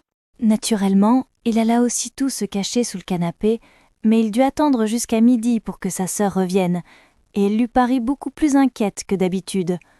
Il comprit donc que sa vue lui était toujours insupportable, et qu'elle ne pourrait que lui rester insupportable, et que sûrement il lui fallait faire un gros effort sur elle-même pour ne pas prendre la fuite au spectacle de la moindre partie de son corps dépassant du canapé. Afin de lui épargner même cela, il entreprit un jour, et il lui fallut 4 heures de travail, de transporter sur son dos jusqu'au canapé le drap de son lit, et de l'y disposer de façon à être désormais complètement dissimulé, au point que sa sœur, même en se penchant, ne put le voir. Si elle avait estimé que ce drap n'était pas nécessaire, elle aurait pu l'enlever, car enfin, il était suffisamment clair que ce n'était pas pour son plaisir que Grégor se claquemurait ainsi. Mais elle laissa le drap en place, et Grégor crut même surprendre un regard de gratitude, tandis qu'un jour il soulevait prudemment un peu le drap avec sa tête pour voir comment sa sœur prenait ce changement d'installation. Pendant les 15 premiers jours, les parents ne purent se résoudre à entrer chez Grégor, et il les entendit souvent complimenter sa sœur du travail qu'elle faisait à présent, tandis que, jusque-là, ils lui manifestaient souvent leur irritation parce qu'à leurs yeux, elle n'était pas bonne à grand-chose. Mais maintenant, ils attendaient souvent tous les deux, le père et la mère devant la chambre de Grégor, pendant que sa sœur y faisait le ménage, et dès qu'elle en sortait, il fallait qu'elle raconte avec précision dans quel état se trouvait la pièce, ce que Grégor avait mangé, de quelle façon il s'était comporté cette fois, et si peut-être on notait une légère amélioration. Au reste, la mère de Grégor voulut relativement vite venir le voir, mais le père et la sœur la retinrent, en usant tout d'abord d'arguments rationnels que Grégor écouta fort attentivement et approuva sans réserve. Mais par la suite, on dut la retenir de force. Et quand il l'entendit crier « Mais laissez-moi donc voir Grégor, c'est mon fils, le malheureux. Vous ne comprenez donc pas qu'il faut que je le voie ?» Grégor pensa alors que peut-être ce serait tout de même une bonne chose que sa mère vienne le voir, pas tous les jours naturellement, mais peut-être une fois par semaine, car enfin elle comprenait tout beaucoup mieux que sa sœur, qui en dépit de tout son courage, n'était après tout qu'une enfant, et qui finalement ne s'était peut-être chargée d'une aussi rude tâche que par une irréflexion d'enfant. Le désir qu'avait Grégor de voir sa mère n'allait pas tarder à être satisfait. Pendant la journée, il ne voulait pas se montrer à la fenêtre, ne fût-ce que par égard pour ses parents, mais il ne pouvait pas non plus se traîner bien longtemps sur ces quelques mètres carrés de plancher. La nourriture ne lui procura bientôt plus le moindre plaisir, aussi prit-il l'habitude, pour se distraire, d'évoluer en tous sens sur les murs et le plafond. Il aimait particulièrement rester suspendu au plafond. C'était tout autre chose que d'être allongé sur le sol. Une oscillation légère parcourait le corps, et dans l'état de distraction presque heureuse où il se trouvait là-haut, il pouvait arriver que Grégor, à sa grande surprise, se lâche et atterrisse en claquant sur le plancher. Mais à présent, il était naturellement bien plus maître de son corps qu'auparavant, et même en tombant de si haut, il ne se faisait pas de mal. Or, sa sœur remarqua sans tarder le nouveau divertissement que Grégor s'était trouvé. D'ailleurs, sa réputation laissait çà et là des traces de colle. Et elle se mit en tête de faciliter largement ses évolutions et d'enlever les meubles qui les gênaient, donc surtout la commode et le bureau. Seulement, elle ne pouvait pas faire cela toute seule. Son père, elle n'osait pas lui demander de l'aider. La petite bonne aurait certainement refusé, car cet enfant de 16 ans tenait bravement le coup depuis le départ de l'ancienne cuisinière, mais elle avait demandé comme une faveur de pouvoir tenir la porte de la cuisine constamment fermée à clé et de n'avoir à ouvrir que sur appel spécial. Il ne restait donc plus à la sœur qu'à aller chercher la mère en jour que le père était sorti. La mère de Grégor arriva d'ailleurs en poussant des cris d'excitation joyeuse, mais devant la porte de la chambre, elle se tut. La sœur commença naturellement par vérifier que tout fût bien en place dans la pièce, et c'est seulement ensuite qu'elle laissa entrer sa mère. Grégor, en toute hâte, avait tiré son drap encore plus bas, et en lui faisant faire plus de plis, l'ensemble avait vraiment l'air d'un drap jeté par hasard sur le canapé. Aussi bien Grégor s'abstint-il cette fois d'espionner sous son drap. Il renonça à voir sa mère dès cette première fois, trop content qu'elle eût fini par venir. « Mince, on ne le voit pas !» disait la sœur, et manifestement elle tenait sa mère par la main. Grégor entendit alors ces deux faibles femmes déplacer la vieille commode malgré tout assez lourde, et sa sœur réclamait constamment que sa mère lui laissât le plus gros du travail, ignorant les mises en garde maternelles sur le risque qu'elle courait de se fatiguer à l'excès. Cela dura très longtemps.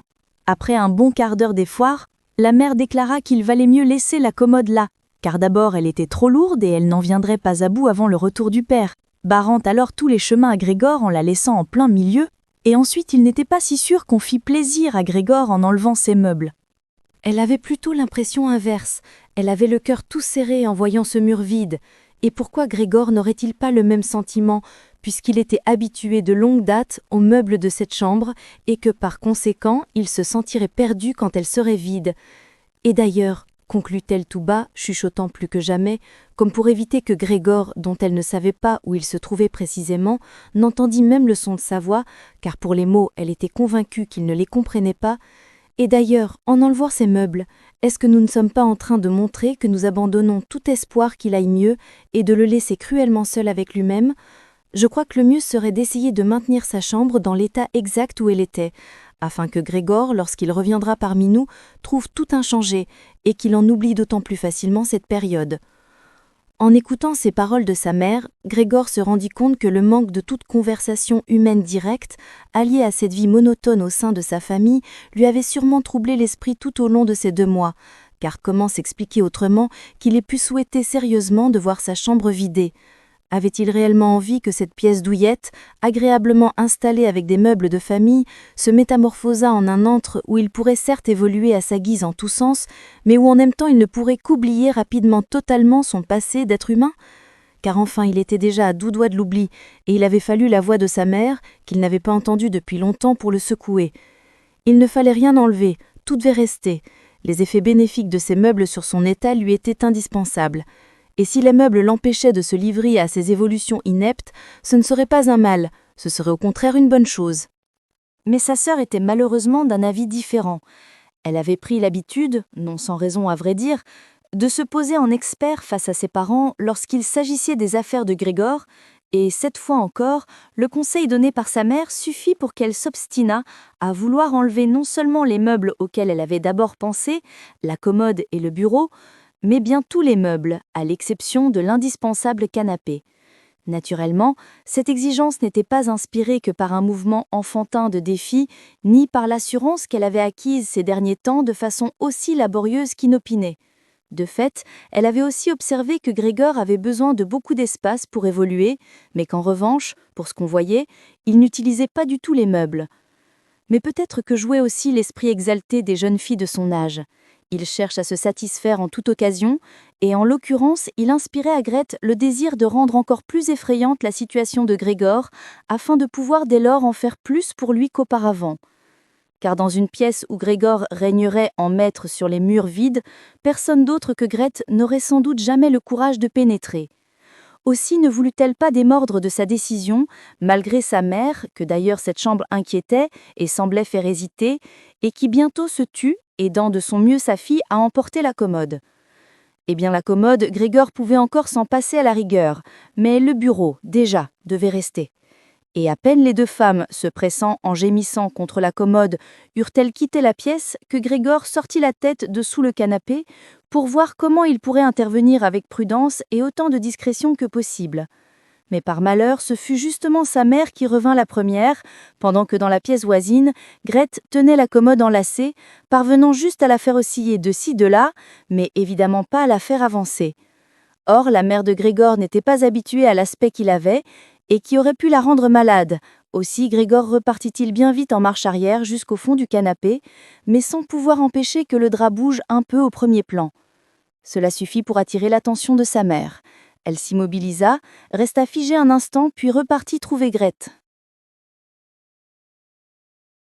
Quoiqu'il se dît sans cesse qu'il ne se passait rien d'extraordinaire, qu'on déplaçait juste quelques meubles, Grégor dut bientôt s'avouer que les allées et venues des 2 femmes, leurs petites exclamations, le raclement des meubles sur le sol, avaient sur lui l'effet d'un grand chambardement qui l'assaillait de toutes parts.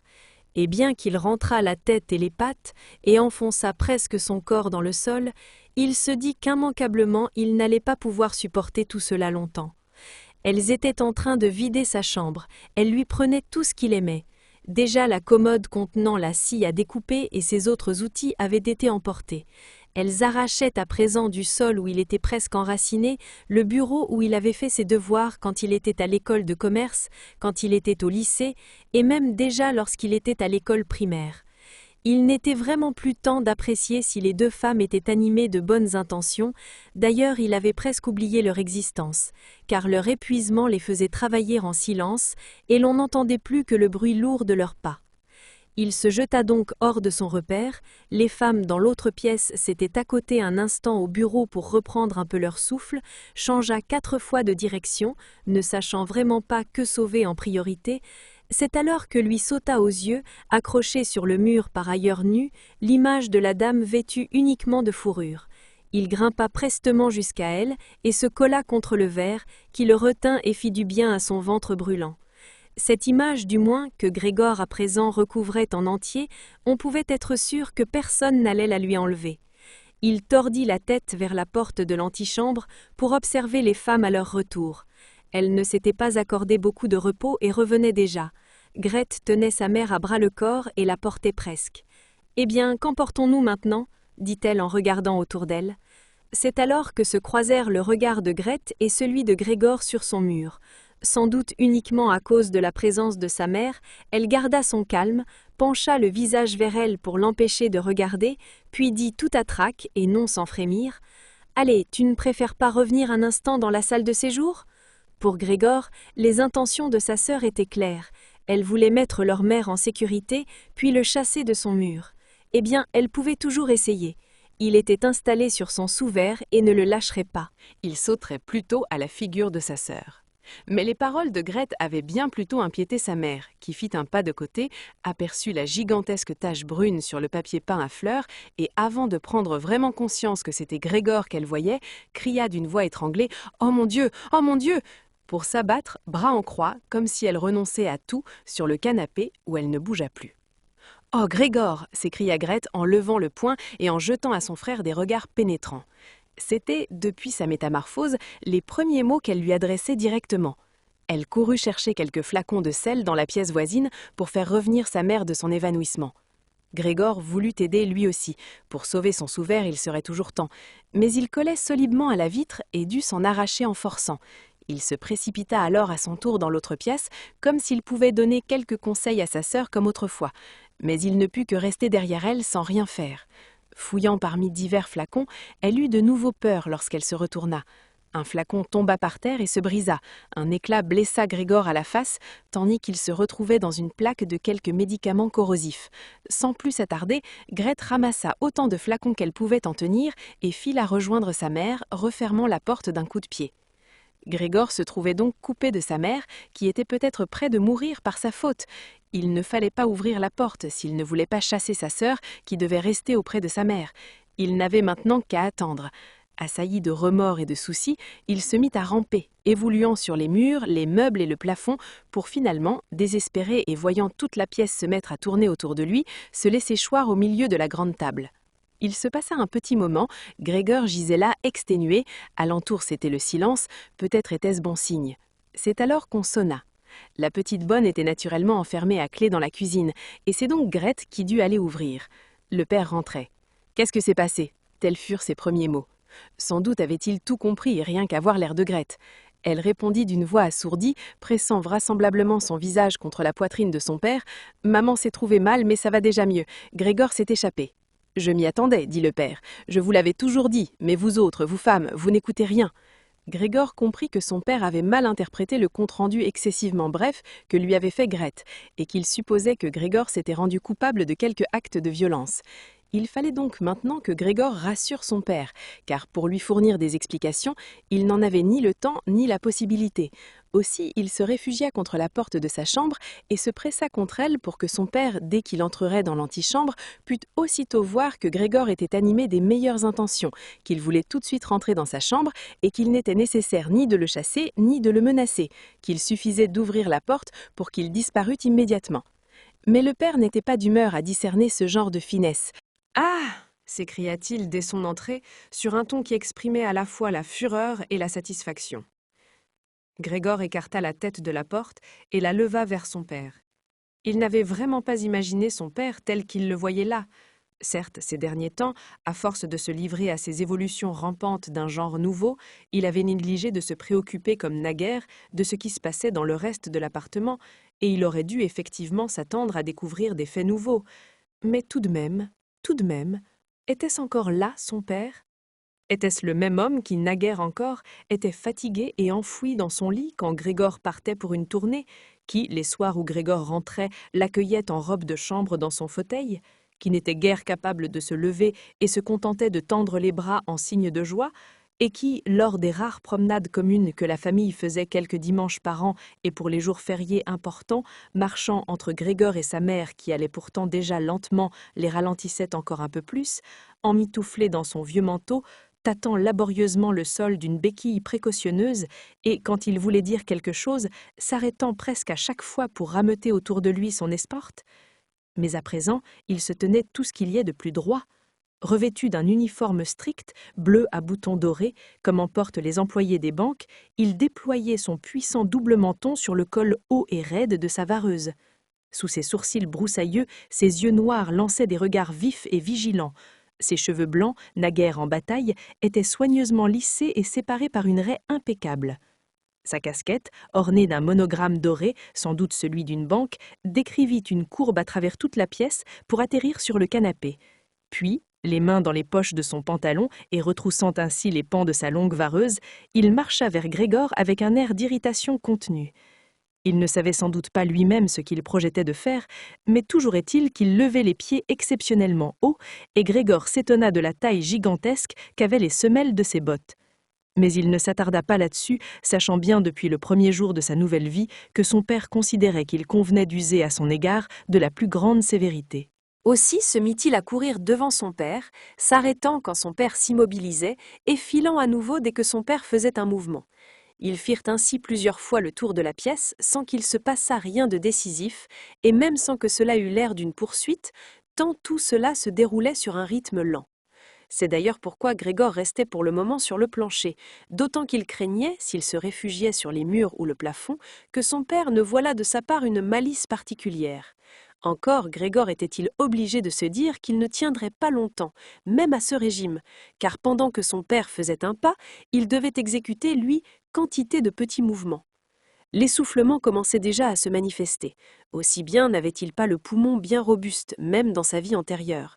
Tandis qu'ainsi il titubait, ouvrant à peine les yeux pour mieux concentrer ses énergies sur sa course, et que dans son hébétude il n'avait pas idée de s'en tirer autrement qu'en courant, et qu'il avait déjà presque oublié qu'il disposait des murs, en l'occurrence encombrés de meubles délicatement sculptés, tout en pointe et en créneaux, voilà que, lancé avec légèreté, quelque chose vint atterrir tout à côté de lui et rouler sous son nez. C'était une pomme. Elle fut aussitôt suivie d'une deuxième. Grégor se figea, terrifié. Poursuivre la course était vain, car son père avait décidé de le bombarder, puisant dans la coupe de fruits sur la desserte, il s'était rempli les poches de pommes et maintenant, sans viser précisément pour l'instant, les lançait l'une après l'autre. Les petites pommes rouges roulaient par terre en tous sens comme électrisées et s'entrechouquaient. L'une d'elles, lancée mollement, effleura le dos de Grégor et glissa sans provoquer de dommages. Mais elle fut aussitôt suivie d'une autre qui, au contraire, s'enfonça littéralement dans le dos de Grégor. Il voulut se traîner un peu plus loin, comme si cette surprenante et incroyable douleur pouvait passer en changeant de lieu, mais il se sentit comme cloué sur place et s'étira de tout son long dans une complète confusion de tous ses sens. Il vit seulement encore d'un dernier regard qu'on ouvrait brutalement la porte de sa chambre et que, suivi par sa sœur qui criait, sa mère en sortait précipitamment, en chemise, car sa sœur l'avait déshabillée pour qu'elle respirât plus librement pendant son évanouissement, puis que sa mère courait vers son père en perdant l'un après l'autre ses jupons délacés qui glissaient à terre et qu'en trébuchant sur eux, elle se précipita sur le père, l'enlaçait, ne faisait plus qu'un avec lui, mais Grégor perdait déjà la vue, et les mains derrière la nuque du père le suppliaient d'épargner la vie de Grégor. Cette grave blessure, dont Grégor souffrit plus d'un mois, personne n'osant enlever la pomme, elle resta comme un visible souvenir, fiché dans sa chair.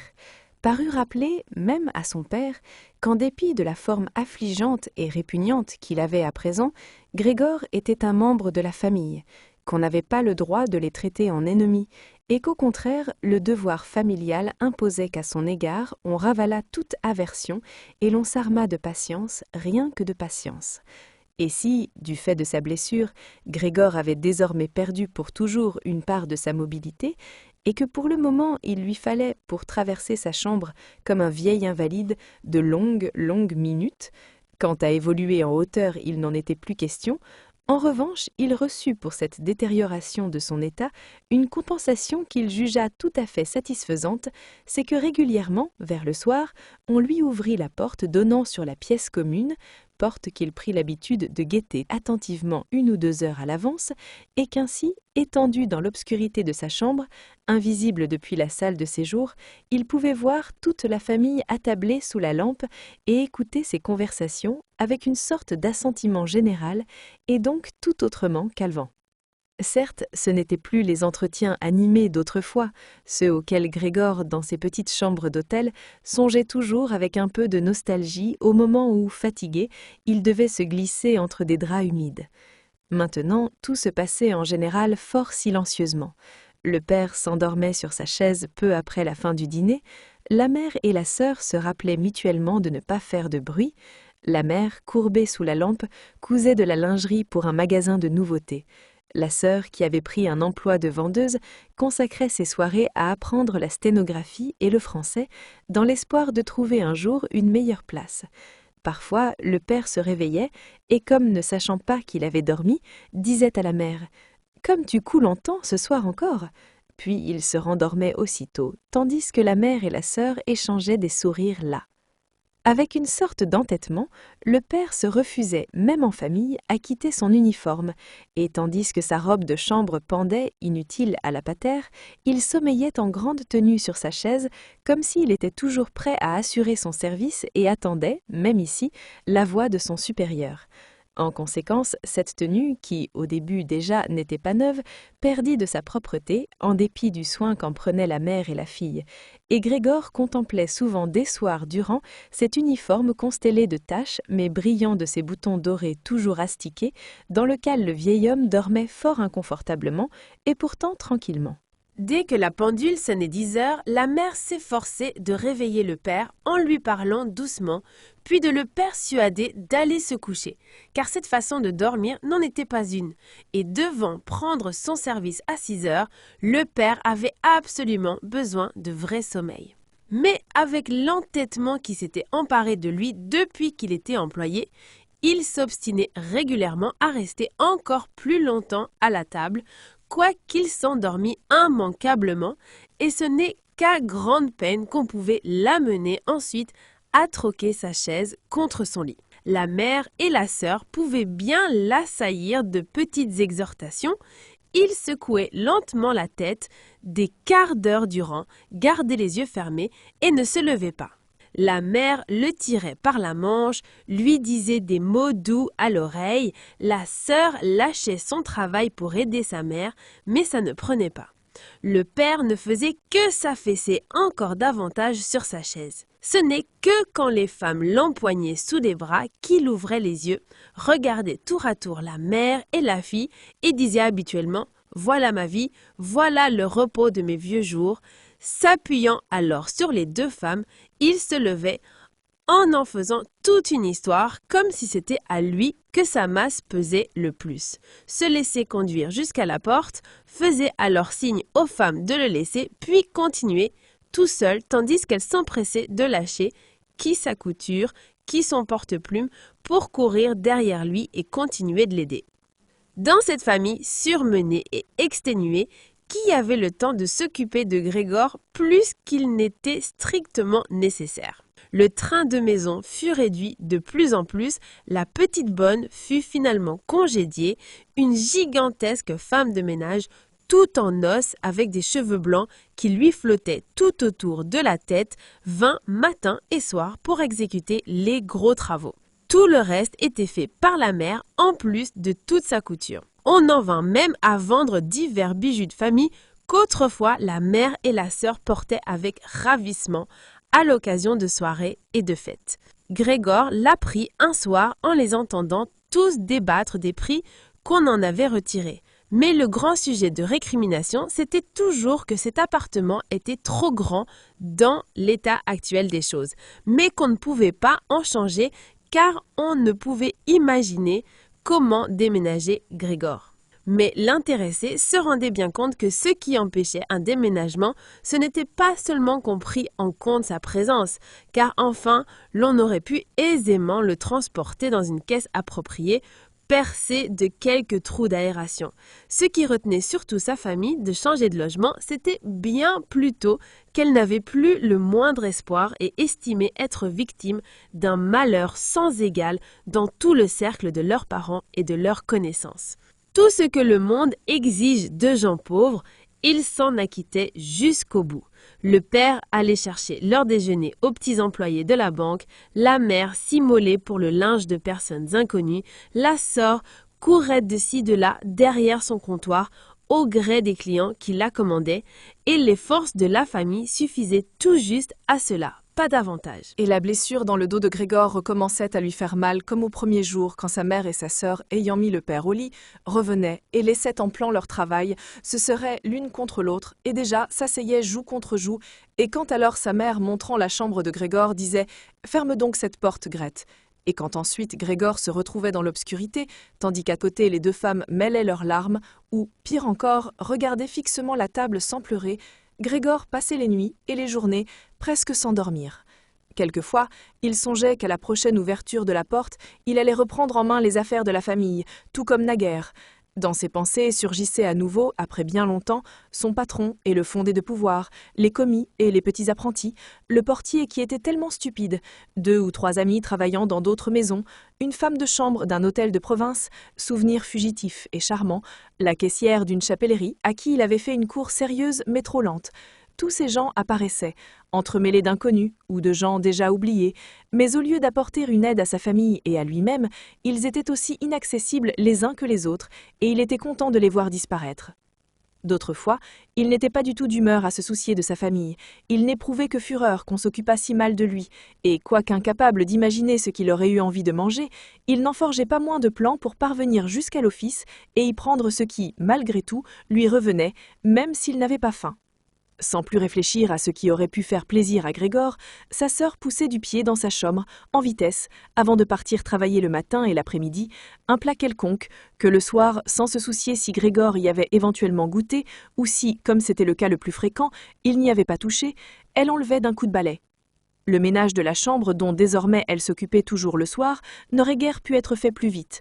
Des traînées de crasse s'étalaient sur les murs, de petits amas de poussière et d'ordures entremêlées gisaient çà et là sur le sol. Dans les premiers temps, Grégor se postait à l'arrivée de sa sœur dans tel ou tel coin précis, afin de lui exprimer une sorte de reproche par la façon dont il se plaçait. Mais sans doute aurait-il pu y rester des semaines sans que sa sœur s'améliorât pour autant, car enfin elle voyait la saleté tout aussi bien que lui. Simplement, elle avait décidé de la laisser. Avec cela, c'est avec une susceptibilité toute nouvelle qu'elle veillait à ce que le ménage dans la chambre de Grégor lui demeurât réservé, et ce genre de susceptibilité avait gagné toute la famille. Un jour, la mère de Grégor avait soumis sa chambre à un nettoyage en grand qui avait nécessité l'emploi de plusieurs seaux d'eau. À vrai dire, toute cette humidité offusqua Grégor aussi, qui s'étalait sur le canapé, immobile et renfrogné, mais elle en fut bien punie. Car le soir, à peine la sœur eut-elle remarqué le changement intervenu dans la chambre que, complètement ulcérée, elle revint en courant dans la salle de séjour et, ignorant le geste d'adjuration de sa mère, piqua une crise de larmes que ses parents, le père ayant naturellement sursauté sur sa chaise, commencèrent par regarder avec stupeur et désarroi, jusqu'au moment où, à leur tour, ils se mirent en branle, le père faisant, côté cour, des reproches à la mère pour n'avoir pas laissé à la sœur le soin du ménage dans la chambre de Grégor, tandis que, côté jardin, il criait à la sœur que jamais plus elle n'aurait le droit de faire la dite chambre, pendant que la mère tentait d'entraîner vers la chambre à coucher le père surexcité qui ne se connaissait plus, que la sœur, secouée de sanglots, maltraitait la table avec ses petits poings, et que Grégor sifflait comme un serpent, furieux que personne n'eût l'idée de fermer la porte et de lui épargner ce spectacle et ce vacarme.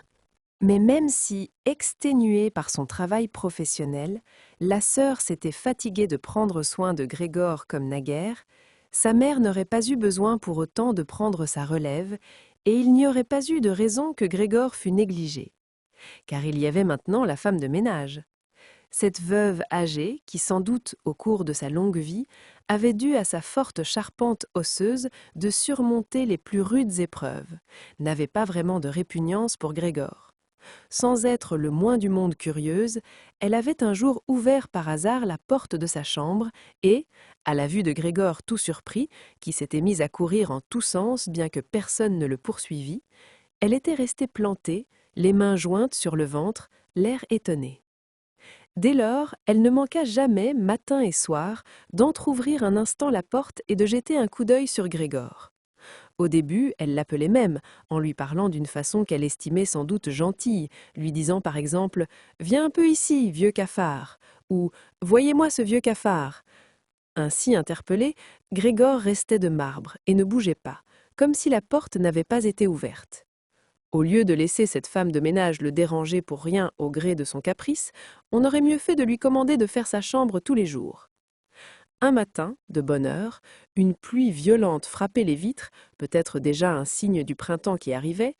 Grégor fut à ce point irrité d'entendre la femme de ménage recommencer sur le même ton qu'il fit mine de s'avancer sur elle pour l'attaquer, encore que d'une démarche lente et chancelante.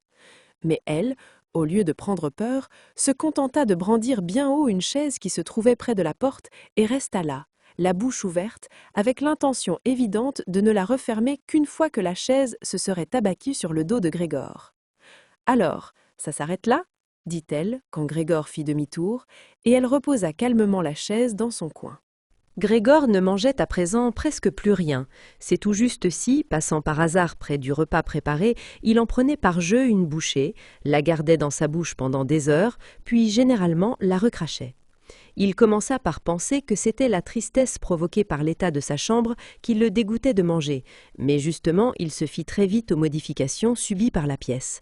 On avait pris l'habitude, quand des choses ne trouvaient pas leur place ailleurs, de s'en débarrasser en les mettant dans sa chambre, et il y avait maintenant beaucoup de choses qui se trouvaient dans ce cas, vu qu'on avait loué une pièce de l'appartement à 3 sous-locataires. Ces messieurs austères, tous 3 portaient la barbe, comme Grégor le constata un jour par une porte entr'ouverte, étaient très pointilleux sur le chapitre de l'ordre, non seulement dans leur chambre, mais dans toute la maison, puisqu'enfin ils y logeaient, et en particulier dans la cuisine.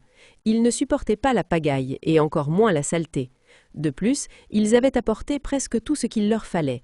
C'est pourquoi beaucoup de choses étaient devenues superflues, et bien qu'elles ne fussent pas vendables, on ne voulait pas non plus les jeter. Elles se retrouvèrent toutes dans la chambre de Grégor. De même, la poubelle aux cendres et, en provenance de la cuisine, celle des détritus. Tout ce qui n'avait pas son utilité sur le moment, la femme de ménage, toujours extrêmement pressée, le balançait tout simplement dans la chambre de Grégor. Heureusement, Grégor ne voyait le plus souvent que l'objet en question et la main qui le tenait. La femme de ménage avait peut-être l'intention, à terme et à l'occasion, de revenir chercher ces objets ou bien de les jeter tous à la fois, mais de fait, ils gisaient à l'endroit où ils avaient d'abord été lancés et ils y restaient, sauf quand Grégor se faufilait à travers ce fatras et le faisait bouger par nécessité d'abord, parce que sinon il n'avait pas de place pour évoluer, et ensuite de plus en plus par plaisir, bien qu'au terme de telles pérégrinations, il fut fatigué et triste à mourir et ne bougea plus pendant des heures. Comme parfois les sous-locataires prenaient aussi leur dîner à la maison, dans la salle de séjour, la porte de celle-ci restait parfois fermée, mais Grégor s'y résignait sans peine, car bien des soirs où elle avait été ouverte, il n'en avait pas profité. Il était au contraire resté tapi, sans que sa famille s'en aperçût, dans le coin le plus sombre de sa chambre. Mais un jour, la femme de ménage avait laissé cette porte entr'ouverte, et celle-ci le resta même quand ces messieurs rentrèrent le soir et qu'on alluma la lumière. Ils s'assirent en bout de table, aux places jadis occupées par Grégor, son père et sa mère, déployèrent leurs serviettes et saisirent fourchettes et couteaux. Aussitôt, la mère apparut sur le seuil, portant un plat de viande, et sur ses talons la sœur, avec un plat surchargé de pommes de terre. Ces mets étaient tout fumants d'une épaisse vapeur.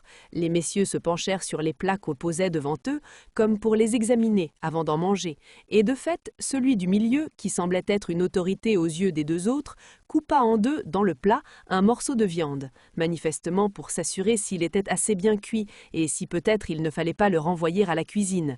Il fut satisfait, et la mère et la sœur, qui l'avaient observé avec anxiété, eurent un sourire de soulagement. La famille elle-même mangeait à la cuisine. Néanmoins, avant de s'y rendre, le père entra dans la salle de séjour et fit le tour de la tablée en restant courbé, la casquette à la main.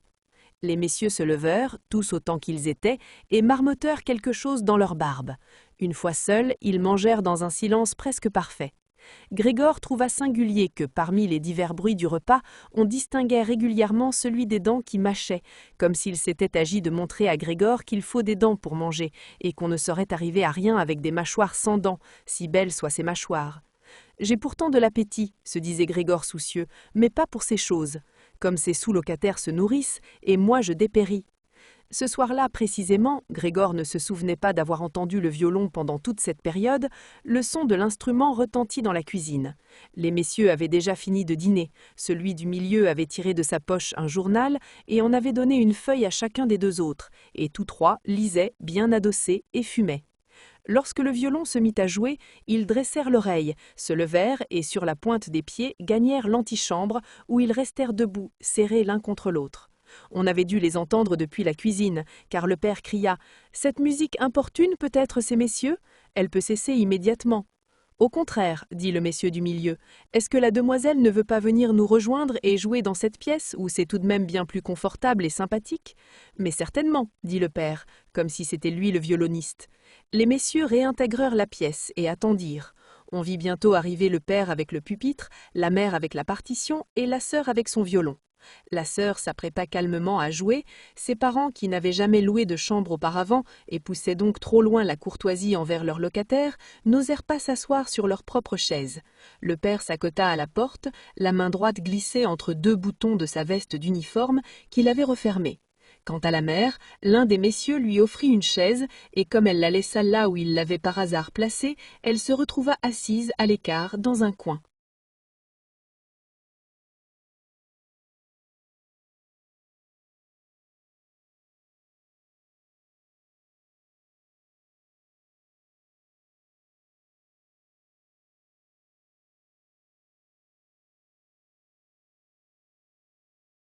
La sœur se mit à jouer. Le père et la mère suivaient attentivement, chacun de son côté, les mouvements de ses mains. Grégor, attiré par la musique, s'était risqué à s'avancer un peu et avait déjà la tête dans la salle de séjour. Il ne s'étonnait guère d'avoir si peu d'égards pour les autres ces derniers temps. Naguère ces égards avaient fait sa fierté. Et pourtant, il aurait eu tout lieu de se cacher, surtout maintenant, car du fait de la poussière qu'il y avait partout dans sa chambre et qui volait au moindre mouvement, il était couvert de poussière lui aussi. Sur son dos et ses flancs, il traînait avec lui des fils, des cheveux, des débris alimentaires. Il était bien trop indifférent à tout pour se mettre sur le dos et se frotter au tapis, comme il le faisait auparavant plusieurs fois par jour. Et en dépit de l'état où il était, il n'éprouva aucune gêne à s'engager un peu sur le parquet immaculé de la salle de séjour. Du reste, personne ne se souciait de lui. La famille était toute occupée par le violon, les sous-locataires en revanche qui avaient commencé par se planter les mains dans les poches de leurs pantalons, beaucoup trop près du pupitre de la sœur, au point de tous pouvoir suivre la partition, ce qui ne pouvait assurément que gêner l'exécutante, se retirèrent bientôt du côté de la fenêtre en dévisant à mi-voix, tête penchée, et restèrent là-bas observés par le père avec inquiétude. On avait vraiment l'impression un peu trop nette qu'ils avaient espéré entendre bien jouer ou agréablement et qu'ils étaient déçus. Qu'ils avaient assez de tout ce numéro et que c'était par pure courtoisie qu'ils laissaient encore troubler leur tranquillité. En particulier, la façon qu'ils avaient tous de rejeter la fumée de leur cigare vers le haut, par le nez et par la bouche, démontrait une extrême nervosité. Et pourtant, la sœur de Grégor jouait si bien. Son visage était incliné sur le côté, ses regards suivaient la portée en la scrutant d'un air triste. Grégor avança encore un peu, tenant la tête au ras du sol afin de croiser éventuellement le regard de sa sœur. Était-il une bête pour être à ce point ému par la musique? Il avait le sentiment d'apercevoir le chemin conduisant à la nourriture inconnue dont il avait le désir. Il était résolu à s'avancer jusqu'à sa sœur, à tirer sur sa jupe et à lui suggérer par là de bien vouloir venir dans sa chambre avec son violon, car personne ici ne méritait qu'elle jouât comme lui entendait le mériter. Il ne la laisserait plus sortir de sa chambre, du moins tant qu'il vivrait. Son apparence effrayante le servirait, pour la première fois. Il serait en même temps à toutes les portes de sa chambre, crachant comme un chat à la figure des agresseurs. Mais il ne faudrait pas que sa sœur restât par contrainte, elle demeurerait de son plein gré auprès de lui. Elle serait assise à ses côtés sur le canapé, elle inclinerait vers lui son oreille, et alors il lui confierait avoir eu la ferme intention de l'envoyer au conservatoire. Il lui dirait que, si le malheur ne s'était pas produit entre-temps, il l'aurait annoncé à tous au Noël dernier. Noël était bien déjà passé, n'est-ce pas, en ignorant toutes les objections. Après cette déclaration, sa sœur attendrie fondrait en larmes, et Grégor se hisserait jusqu'à son épaule et l'embrasserait dans le cou, lequel, depuis qu'elle travaillait au magasin, elle portait dégagé, sans ruban ni col. « Monsieur Samsa !»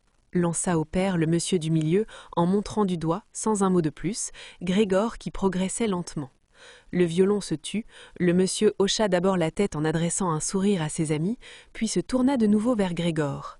Au lieu de chasser celui-ci, son père parut juger plus nécessaire de commencer par apaiser les sous-locataires, bien que ceux-ci ne parussent nullement bouleversés et que Grégor semblât les amuser plus que le violon. Il se précipita vers eux et, les bras écartés, chercha à les refouler vers leur chambre et en même temps à les empêcher de regarder Grégor.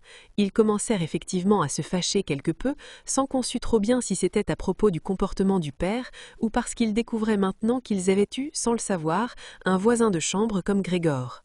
Ils exigeaient du père des explications, levaient les bras à leur tour, tiraient nerveusement sur leur barbe et ne reculaient que lentement en direction de leur chambre.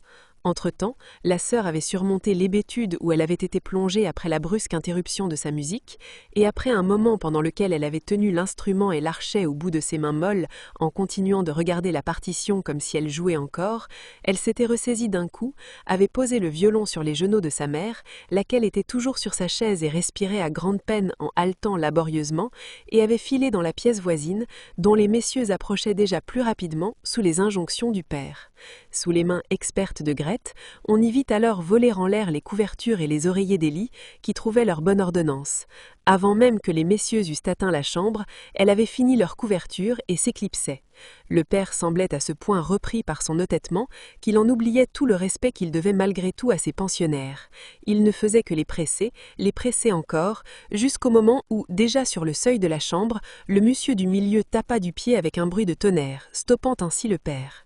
« Je déclare, dit-il en levant la main et en cherchant des yeux aussi la mère et la sœur, qu'étant donné les conditions révoltantes qui règnent dans cet appartement et cette famille, et en disant cela il cracha résolument sur le sol, je vous donne mon congé séance tenante.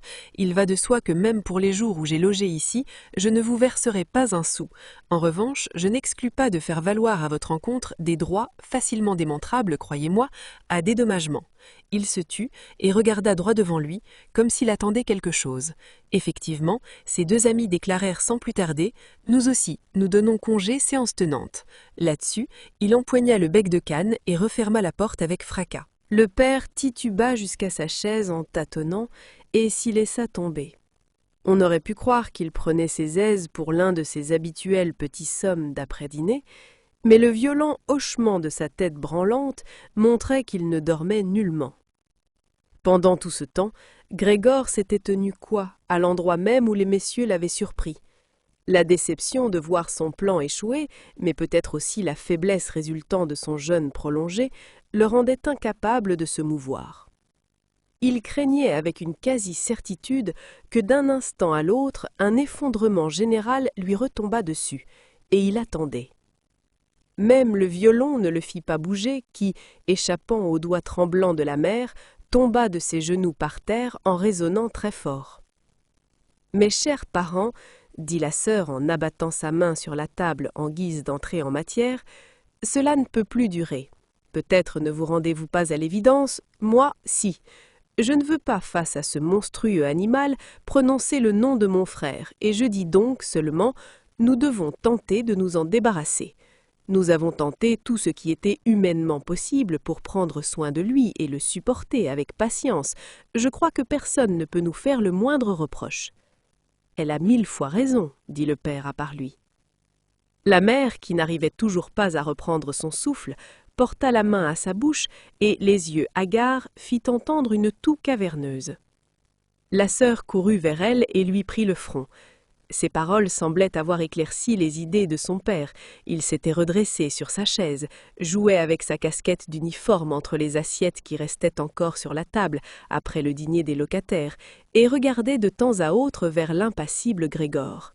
« Nous devons tenter de nous en débarrasser, » dit la sœur cette fois à l'adresse de son père seulement, car sa mère dans sa toux n'entendait rien. « Il finira par vous tuer tous les deux, je vois cela venir. » Quand on doit déjà travailler aussi dur que nous tous, on ne peut pas en plus supporter chez soi ce supplice perpétuel. Je n'en peux plus, moi non plus. Et elle se mit à pleurer si fort que ses larmes coulaient sur le visage de sa mère, où elle les essuyait d'un mouvement machinal. « Mais, mon petit, » dit le père avec compassion et une visible compréhension, « que veux-tu que nous fassions ? La sœur se contenta de hausser ses épaules pour manifester le désarroi qui s'était emparé d'elle quand elle pleurait, contrairement à son assurance de tout à l'heure. « S'il nous comprenait, » dit le père à demi comme une question. Du fond de ses pleurs, la sœur agita violemment sa main pour signifier qu'il ne fallait pas y penser. « S'il nous comprenait, » répéta le père en fermant les yeux pour enregistrer la conviction de sa fille qu'il était impossible. « S'il nous comprenait, alors un accord serait peut-être possible avec lui. Mais dans ces conditions… » « Il faut qu'il disparaisse, s'écria la sœur. C'est le seul moyen, père. Il faut juste essayer de te débarrasser de l'idée que c'est Grégor. Nous l'avons cru tellement longtemps, et c'est bien là qu'est notre véritable malheur. Mais comment est-ce que ça pourrait être Grégor? Si c'était lui, il aurait depuis longtemps compris qu'à l'évidence des êtres humains ne sauraient vivre en compagnie d'une telle bête. Et il serait parti de son plein gré. Dès lors, nous n'aurions pas de frère, mais nous pourrions continuer à vivre et pourrions honorer son souvenir. Mais là, cette bête nous persécute, chasse les locataires, entend manifestement occuper tout l'appartement et nous faire coucher dans la rue. « Mais regarde papa !» cria-t-elle brusquement, « le voilà qui recommence !» Et avec un effroi tout à fait incompréhensible pour Grégor, elle abandonna même sa mère en se rejetant littéralement loin de sa chaise, comme si elle aimait mieux sacrifier sa mère que de rester à proximité de Grégor. Et elle courut se réfugier derrière son père, lequel, uniquement troublé par son comportement à elle, se dressa aussi et tendit à demi les bras devant elle comme pour la protéger. Mais Grégor ne songeait nullement à faire peur à qui que ce soit, et surtout pas à sa sœur. Il avait simplement entrepris de se retourner pour regagner sa chambre, et il est vrai que cela faisait un drôle d'effet, obligé qu'il était par son état peu brillant dans les manœuvres délicates de s'aider de sa tête qu'il dressait et cognait sur le sol alternativement. Il s'interrompit et regarda alentour. Ses bonnes intentions paraissaient avoir été comprises. Ce n'avait été qu'une frayeur passagère. À présent, tout le monde le regardait en silence et d'un air triste.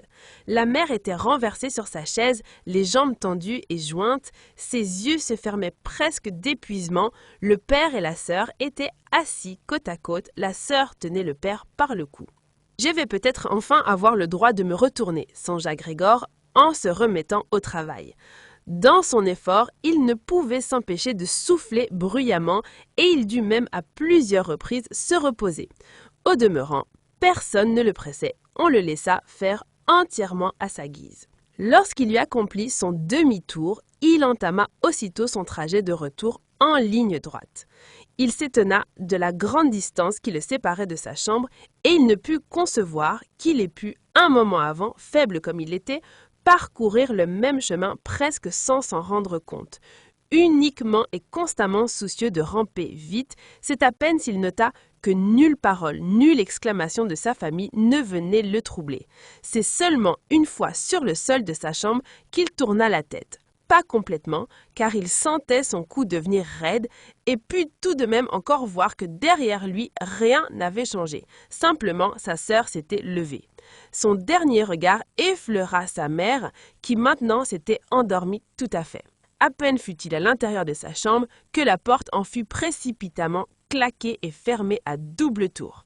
Ce bruit inopin derrière lui fit une telle peur à Grégor que ses petites pattes cédèrent sous lui. C'était sa sœur qui s'était ainsi précipitée. Elle s'était tenue debout à l'avance et avait attendu. Puis elle avait bondi sur la pointe des pieds. Grégor ne l'avait pas du tout entendu venir et tout en tournant la clé dans la serrure, elle lança à ses parents un « enfin ». Et maintenant, se demanda Grégor en regardant autour de lui dans l'obscurité. Il découvrit bientôt qu'à présent, il ne pouvait plus bouger du tout. Il n'en fut pas surpris. C'était bien plutôt d'avoir pu jusque-là se propulser effectivement sur ses petites pattes grêles qui lui paraissaient peu naturelles. Au demeurant, il éprouvait un relatif bien-être. Il avait certes des douleurs dans tout le corps, mais il avait l'impression qu'elles devenaient peu à peu de plus en plus faibles et qu'elles finiraient par passer tout à fait. La pomme pourrie dans son dos et la région enflammée tout autour sous leur couche de poussière molle ne se sentaient déjà plus guère. Il repensa à sa famille avec attendrissement et amour. L'idée qu'il devait disparaître était encore plus ancrée, si c'était possible, chez lui que chez sa sœur. Il demeura dans cet état de songerie creuse et paisible jusqu'au moment où 3 heures du matin sonnèrent au clocher. Il vit encore la clarté qui commençait de se répandre devant la fenêtre, au dehors. Puis, malgré lui, sa tête retomba tout à fait et ses narines laissèrent s'échapper faiblement son dernier souffle. Quand de bon matin la femme de ménage arriva, à force d'énergie et de diligence, quoiqu'on lui souvent priait de s'en abstenir, elle faisait claquer si fort toutes les portes que dans tout l'appartement, il n'était plus possible de dormir tranquille dès qu'elle était là. Et qu'elle fit à Grégor sa brève visite habituelle, elle ne lui trouva tout d'abord rien de particulier. Elle pensa que c'était exprès qu'il restait ainsi sans bouger et qu'il faisait la tête. Elle était convaincue qu'il était fort intelligent. Comme il se trouvait qu'elle tenait à la main le grand balai, elle s'en servit pour essayer de chatouiller Grégor depuis la porte. Comme cela ne donnait rien non plus, elle en fut agacée et lui donna une petite bourrade, et ce n'est que quand elle l'eut poussé et déplacé sans rencontrer de résistance qu'elle commença à tiquer. Ayant bientôt vu de quoi il retournait, elle ouvrit de grands yeux, siffla entre ses dents, mais sans plus tarder alla ouvrir d'un grand coup la porte de la chambre à coucher et cria dans l'obscurité, d'une voix forte, « Venez un peu voir ça, il est crevé, il est là-bas, par terre, tout ce qu'il y a de plus crevé !» Le couple Samsa était assis bien droit dans son lit et avait du mal à surmonter la frayeur que lui avait causée la femme de ménage avant même de saisir la nouvelle annoncée. Ensuite, monsieur et madame Samsa, chacun de son côté, sortirent du lit. Monsieur Samsa se jeta la couverture sur les épaules, madame Samsa apparut en simple chemise de nuit. C'est dans cette tenue qu'ils entrèrent chez Grégor. Pendant ce temps, s'était aussi ouverte la porte de la salle de séjour où Grethe dormait depuis l'installation des sous-locataires. Elle était habillée de pied en cap, comme si elle n'avait pas dormi, sa pâleur de son visage semblait le confirmer. « Mort ?» dit madame Samsa en levant vers la femme de ménage un regard interrogateur, bien qu'elle pût s'en assurer elle-même et même le voir sans avoir besoin de s'en assurer. « Je pense bien », dit la femme de ménage, et pour bien le montrer, elle poussa encore le cadavre de Grégor d'un grand coup de balai sur le côté. Madame Samsa eut un mouvement pour retenir le balai, mais elle n'en fit rien. « Eh bien, » dit monsieur Samsa, « nous pouvons maintenant rendre grâce à Dieu. » Il se signa, et les 3 femmes suivirent son exemple. Grethe, qui ne quittait pas des yeux le cadavre, dit « Voyez comme il était maigre, cela faisait d'ailleurs bien longtemps qu'il ne mangeait rien. Les plats repartaient tels qu'ils étaient arrivés. » De fait, le corps de Grégor était complètement plat et sec, on ne s'en rendait bien compte que maintenant, parce qu'il n'était plus rehaussé par les petites pattes et que rien d'autre ne détournait le regard. « Grethe, viens donc un moment dans notre chambre, » dit madame Samsa avec un sourire mélancolique, et Grethe, non sans retourner encore vers le cadavre, suivit ses parents dans la chambre à coucher. La femme de ménage referma la porte et ouvrit en grand la fenêtre. Bien qu'il fût tôt dans la matinée, l'air frais était déjà mêlé d'un peu de tiédeur. C'est qu'on était déjà fin mars. Les 3 sous-locataires sortirent de leur chambre et, d'un air étonné, cherchèrent des yeux leur petit déjeuner. On les avait oubliés. « Où est le déjeuner ?» demanda d'un ton rogue à la femme de ménage celui des messieurs qui était toujours au milieu. Mais elle mit le doigt sur ses lèvres et, sans dire mot, invita par des signes pressants ces messieurs à pénétrer dans la chambre de Grégor.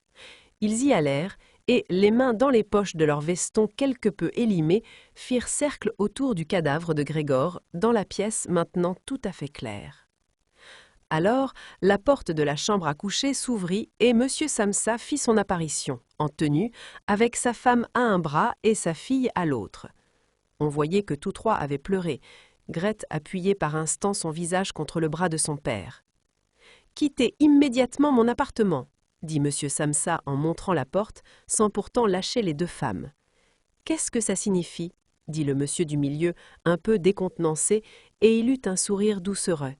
Les 2 autres avaient les mains croisées derrière le dos et ne cessaient de les frotter l'une contre l'autre, comme s'ils se régalaient d'avance d'une grande altercation, mais qui ne pouvait que tourner à leur avantage. « Cela signifie exactement ce que je viens de dire, » répondit M. Samsa, et, son escorte féminine et lui restant sur un seul rang, il marcha vers le monsieur.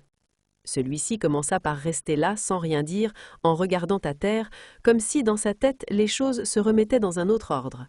« Eh bien donc, nous partons, » dit-il ensuite en relevant les yeux vers M. Samsa, comme si, dans un brusque accès d'humilité, il quêtait de rechef son approbation même pour cette décision-là.